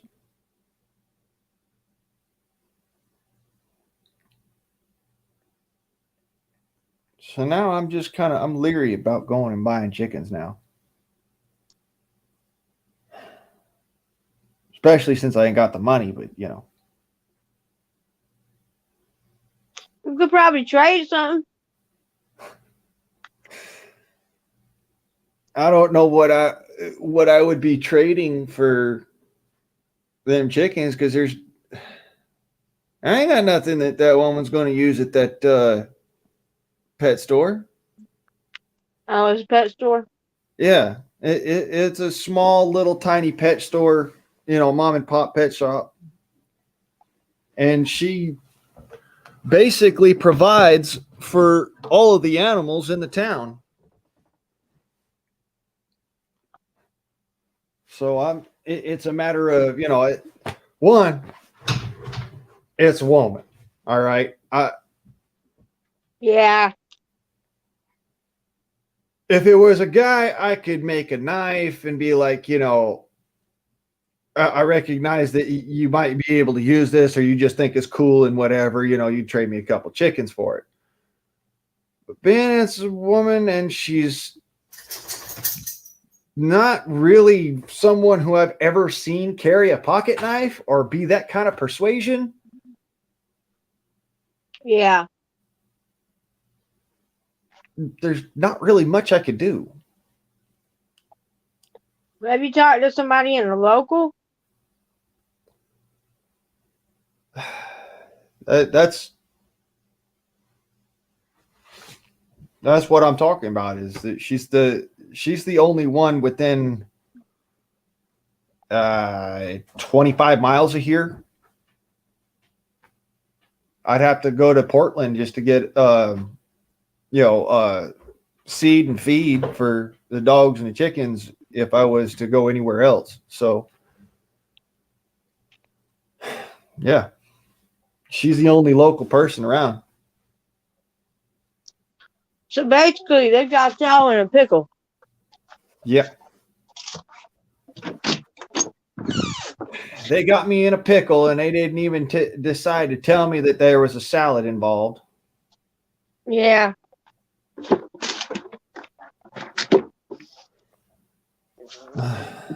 They limit the access to the rural area.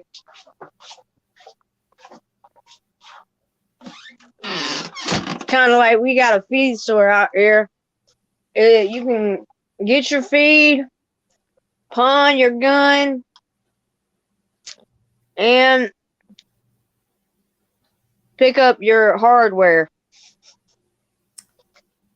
That's a hell of a store, ain't it? That's pretty cool. See, around here we got a gun store, but it's it's one of the least visited stores in the entire freaking in all around here. We got a hardware store. They get a little bit more folks coming in and out the door, They're the state liquor store. They're the state freaking tobacco shop. They're the what you would call it. They're one of the only two hardware stores in town, and on top of that, they're the propane provider for the entire area. So they get a little bit more activity than the gun store, but not much. Well, he started a pawn shop inside the store because some of the farmers they'd be short on feed, right? and they wouldn't have the money for it. So he started a pawn shop. That way, if they didn't have the money to get their feed, they could pawn something and be able to pay that way and then pay it back or sell.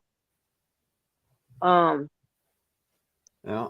just added a mechanic shop next door, so you can get your feed, pawn your gun, and get You your see, all, car fixed. all these stores are on the same street here in town.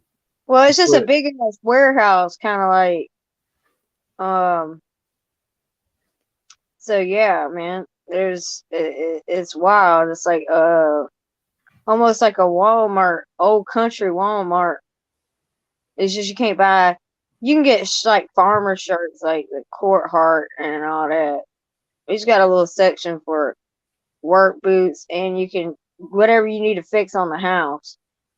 There's a pawn shop, hardware, feed, and mechanic shop, all in one. damn. So yeah, Now see, around you're here, doing the you thing, gotta man. drive freaking 80 miles to go 10 miles to get all your stuff. He fixed his tractors and all. So it's like the farmers around here go to him because he's got everything all in Yeah. one little sector. It's pretty genius if you think about it. Well, all he did was take Walmart's ideas and uh the Oh, basic general store the basic general store he's business been in model and operation for 50 years. He's been doing this. This was his daddy's store. It started off as a feed, and he started adding stuff as people would need it. Like in 2008, when the housing market went down, that's when he started adding the pawn shop. And then everybody kept asking about where can I get my tractor fixed. So he added that. And he already knows people need to fix things in the house. So yeah. yep. So it has been there a long time.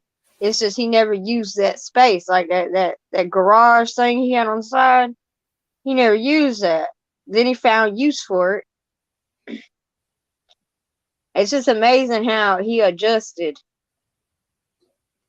in the 50 years, and now he makes lots of money. He just sits in his rocking chair up there, chilling behind the register with his gun. You ain't coming in his store acting a fool. If you start getting in his store and you're cussing or fussing, you get kicked out and barred from the hardware store. Yeah, because it's a business. It's not, Well, it's he's not old there school, so for he ain't gonna put being, up with it. yeah. That's why it's like, and it's his private it's his personal business, It's not like it's a big conglomerate fucking store where he has to go and bend the knee to these dumbasses. He can fucking run his own shit. Oh, he got a sign up. I have the right to refuse service. To anyone. Yep. It's actually one of my favorite little business that's one of my favorite business rules because it pertains to every business outside of food service. I have Yeah. the right to refuse service to anyone for any reason.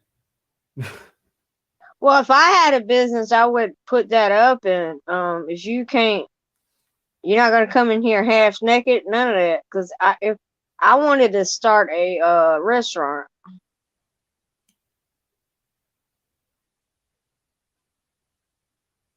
because we don't have one out here. We have the gas station, but gas stations like going to the damn restaurant. The shit that they got a food line, right? And you can get a whole plate. Like when you get a $5 plate down here, it'll feed 3 people. They make them thick down here. You get fried chicken, 2 sides, and cornbread, and you fit to be tired. Alice, you gonna make me up and move back, You back ain't down seen into the South the just because. gas stations in the South. You ain't never noticed like every gas station in the South. We got that damn buffet basically at the Yeah, damn it freaking my real favorite food. part of that whole thing was the bowl of peanuts. You got boiled peanuts. You got everything. Yeah, I because I mean, worked at the kitchen at the gas station I was working at. Like, it wasn't just a gas station. He used to have a sign before this guy bought it, right? It says, "You kill him, we grill him." That was a damn thing, because he used to let people bring deer up there, and he would chop it up or whatever, and yep. we cook it on the grill. But they said we had to stop doing that because they didn't want.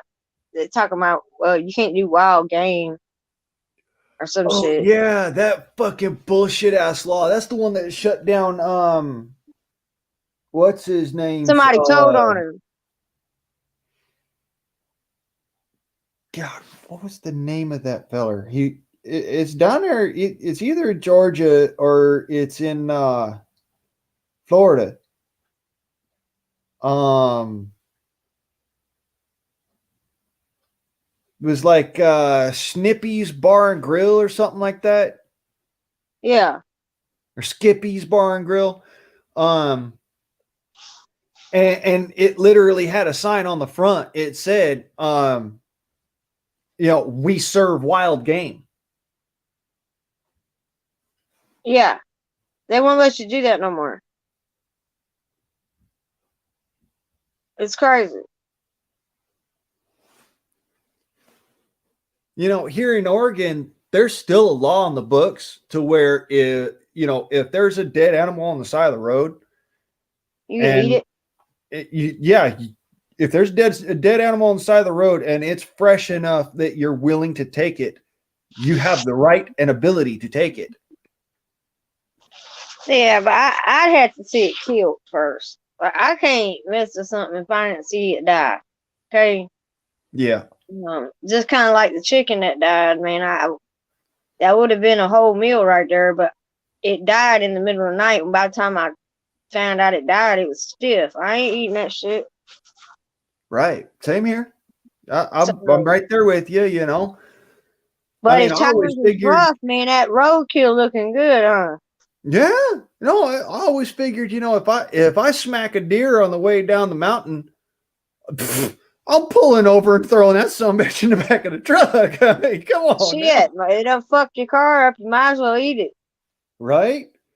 I'm already going to have to take out of my own pocket, out of my own grocery bill to go and fix the truck. I might as well fill the larder. You remember Kingpin, where the Amish dude, when he went into the city? He had never been in the city. Huh. No, I don't think I saw that movie. You haven't seen that one? Well, the Amish dude was good at bowling, right? He would come into the city or whatever. And that guy, he started putting him on a bowling team. And the Amish was like, if you go into the world, you can't come back, you know? And because they give them an option once they get to a certain age. I think once they hit teenage years, they give them, I think, 10 days. They go out and they see what the world's about, and then they have to make a decision whether Yeah, they I think they call that the Mishiva. yeah, basically they get to see what the world's about. Majority of the women go right back. Now some of the Yeah. men don't. And if you move, if you decide to become part of like the Amish community or the Mennonite community, uh, you can't bring anything of your life with you. No, you're stripped of everything. Yeah, they take it all, and it's distributed amongst the rest of the community with the Mennonites and with the Amish. They just throw all your shit in a pile and burn it. Yeah. Then you make your own freaking gun. You make your own horse-drawn carriage. You raise your own horse. I mean, You build your geez. own house. Yeah, build your own house.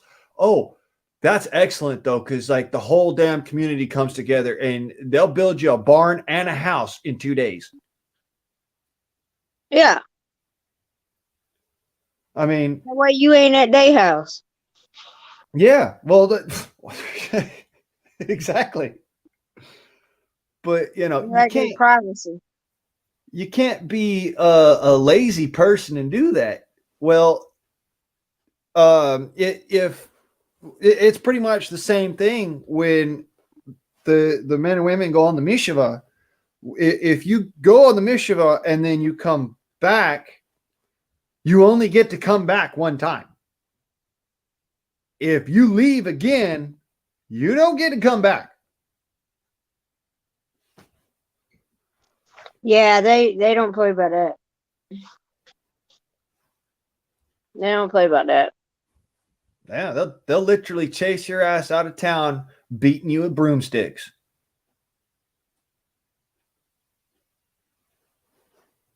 But they have survived all the situations. Like even during the pandemic, they tried to like make them social distance and shit like that. It's like no. There was one Amish little Amish community. They tried to convince them to get shots and shit. Oh, And some of the women were convinced. They went to the regular doctor. But yeah, they're against all that shit. I don't doubt it. In fact, it just this is where I think that I don't think this is where it comes to mind that it's not a problem so much with society. It's not a problem so much with the what people are eating so much as it is politics, Yeah, it's particularly very political. fear politics. That is the problem with our society. Because if you look at the Mennonites and you look at the Amish, and with that same what you just said, they convinced a few of the women to go and do that. And where were the men? Why weren't they standing up and saying, "I won't stand for this shit"? Well, the women would go for a doctor's appointment, and when they get the women by themselves, they can manipulate them. And Like that's a why, lot of them women aren't aware of how manipulative the world really is. right? Because they've been under the protection of the father or the husband or the brother or the uncle. It's kind of like when I went out in the world, it was a rude awakening. Okay, like I got to see by living in the city how bad it really was. I was starting to see stuff when I went to school, but like when you actually get in the real world, like away from your security, basically, it's a cold world. Because I think it was like within a year of me living in Atlanta, that guy tried to jump in my car at the fucking light, and I had a taser, and he put it up my neck. I said, "All right." He thought it was a movie. I said, I told him, I said, "You ready to meet your maker?" And I Right? hit gas. He You didn't ready have to his meet your seatbelt maker? on. And I drove real fast, like, slow down, slow down. I was like, no, man, you want my car? Yeah, we going to meet our maker. He called me a devil and shit, told me. I was like, yeah, you gonna meet him today? We going down together. And I hit the brakes on his ass. Ah! He hit the damn dashboard. Boom! His ass jumped out the car. I don't know I don't think that that's a good idea, but I wasn't willing to give up my car. And he done FAFO. I told my dad's like, Alice, I was like, what am I supposed to do, Daddy? Like, dude jumped in my car at the damn light. I didn't even see him. And I didn't have the doors locked. He jumped in the car. He was trying to jack me. That's when I realized it was ridiculous in the city. Like, they would jump in your car.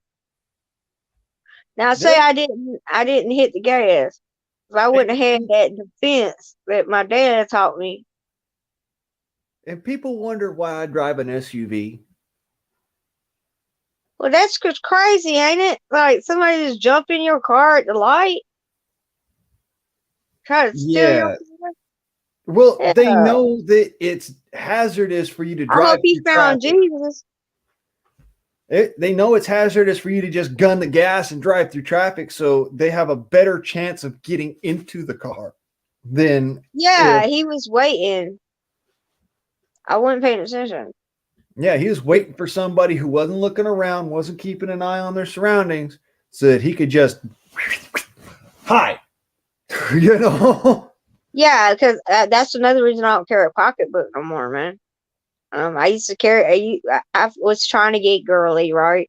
So I bought a damn pocketbook. I put my taser and all that in there. I kept it in the middle console.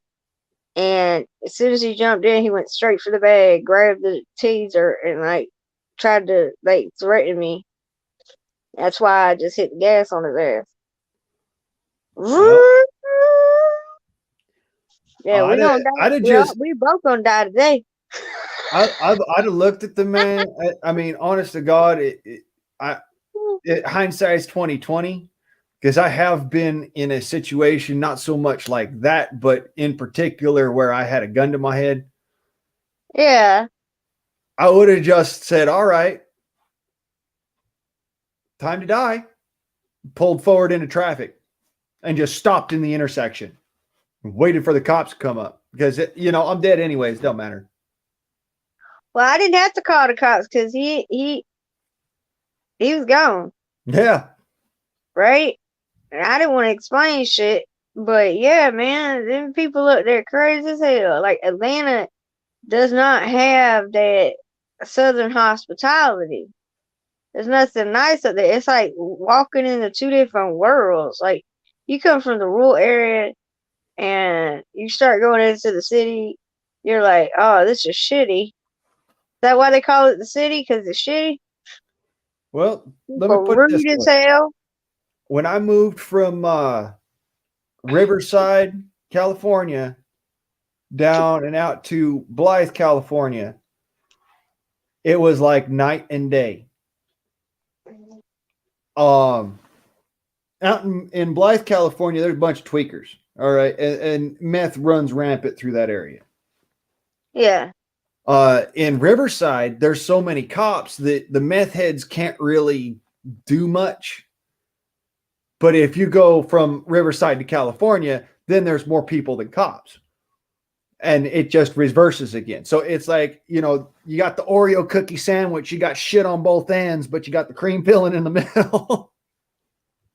Yeah. And that honestly is it, when you says, going from rurality to the city, imagine a mirror opposite of that. And that's what Blythe is.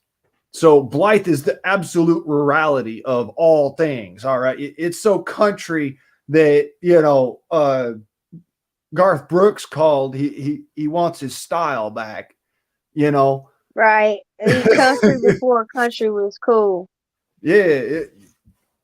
That's how country this place is. And moving out there, I was like, fuck, I'm back in Los Angeles. Right? I mean, it's just crazy when you think about like I don't think it's a color issue. I think it's a culture issue that we are really struggling with. I mean, you got people that want to be civil, and then you got people that just live to be uncivilized. So I don't think it's really like the way they focus on this race shit. It ain't got nothing to do with race. It has to do with like culture.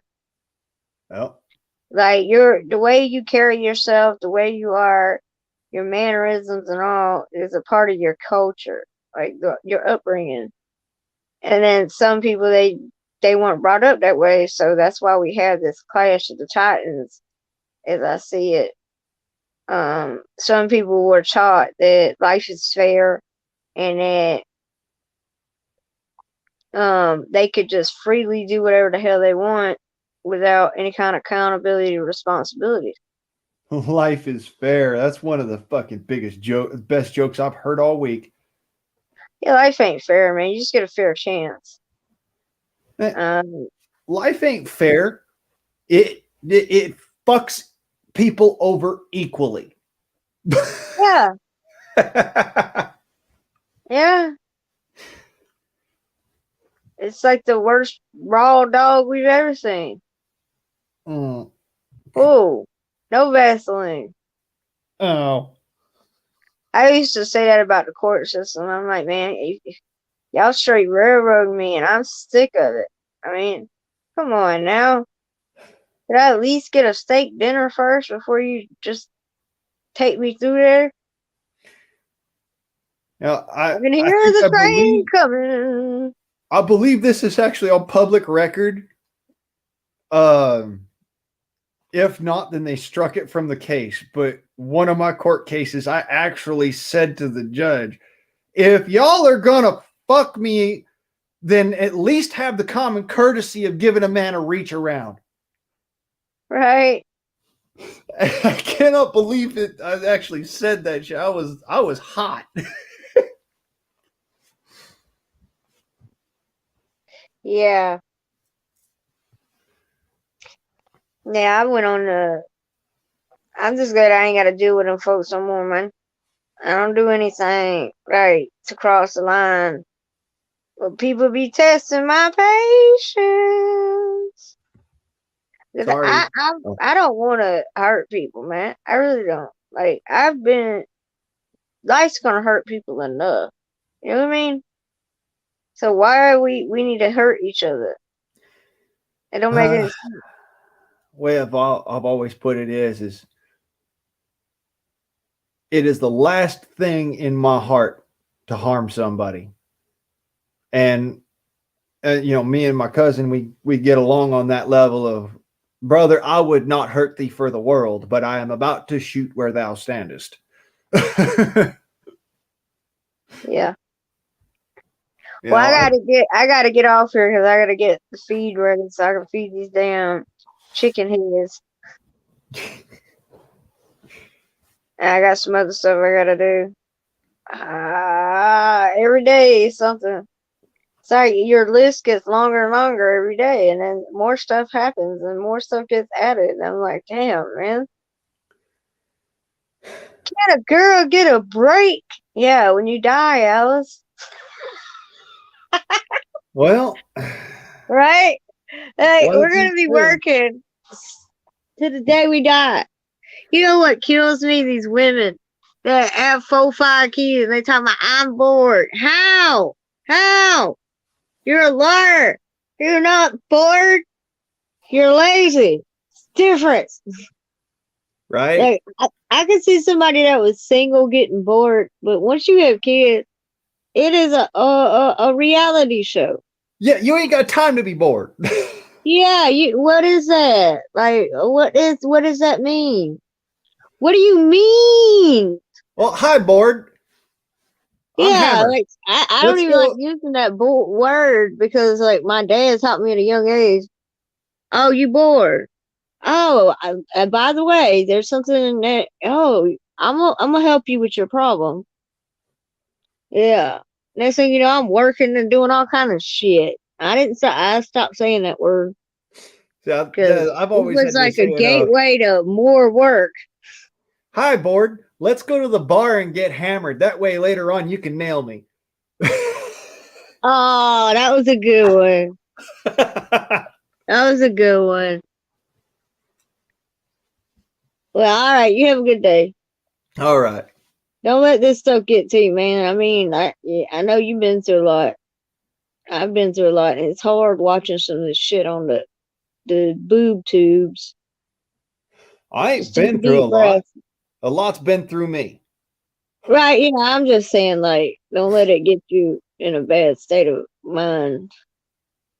I'm good. I'm worried about folks is all. That's all it is. Yeah, I know. I mean, let me put it this way. I know I come across sometimes as being a little too forwards. Like after I done said something, I'm like, Oh shit. "Hey, you stupid son of a." Why? Why'd you do that? Shut up, brain. Shut up, brain. Why'd you say that? No, that's what that's what I be telling my brain. I'm like, shut up, brain. Don't do it. Don't do it, Alice. Behave, behave, behave. Yeah. Yeah, Man, I you told. good old boy, man. You good old boy. You have your own word things, man. That I makes try. you unique. Just keep being you, man. Fuck the haters. Not literally, just uh That's probably imaginary. for the best. Yeah, because they might like it too much. They might get addicted. They might start having an addiction.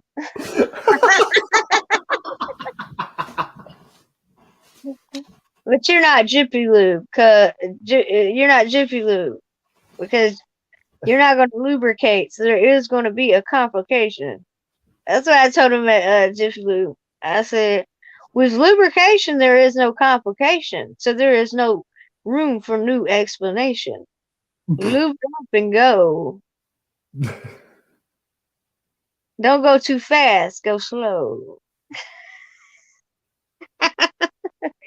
And your oil will just flow. All right, I'll talk to you later, man. All right. All right, bye. Oh well.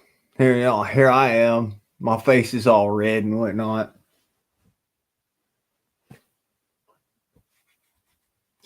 Uh, but as it were,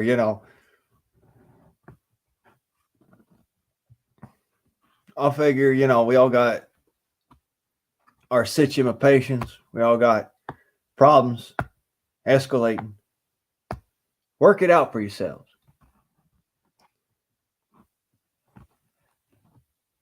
And for future reference, as I said in the beginning of this here stream, carry a gun.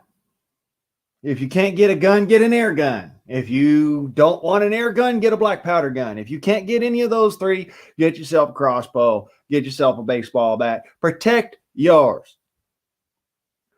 Protect your nuts or lose them. Very plain and simple. Because the reality of it is, ain't nobody coming to save you. You are on your own. It's all well and good, and it's all, fun and games. Right up until the point where somebody breaks into your back room in the middle of the night. So stop belly aching. You are the only one who can affect your destiny. Straighten up, fly right, as my daddy used to say. And I appreciate y'all, motherfuckers. And thank you for sticking around till the end if you have. And as it were, I am ye old guardsman now. And motherfuckers, I am out.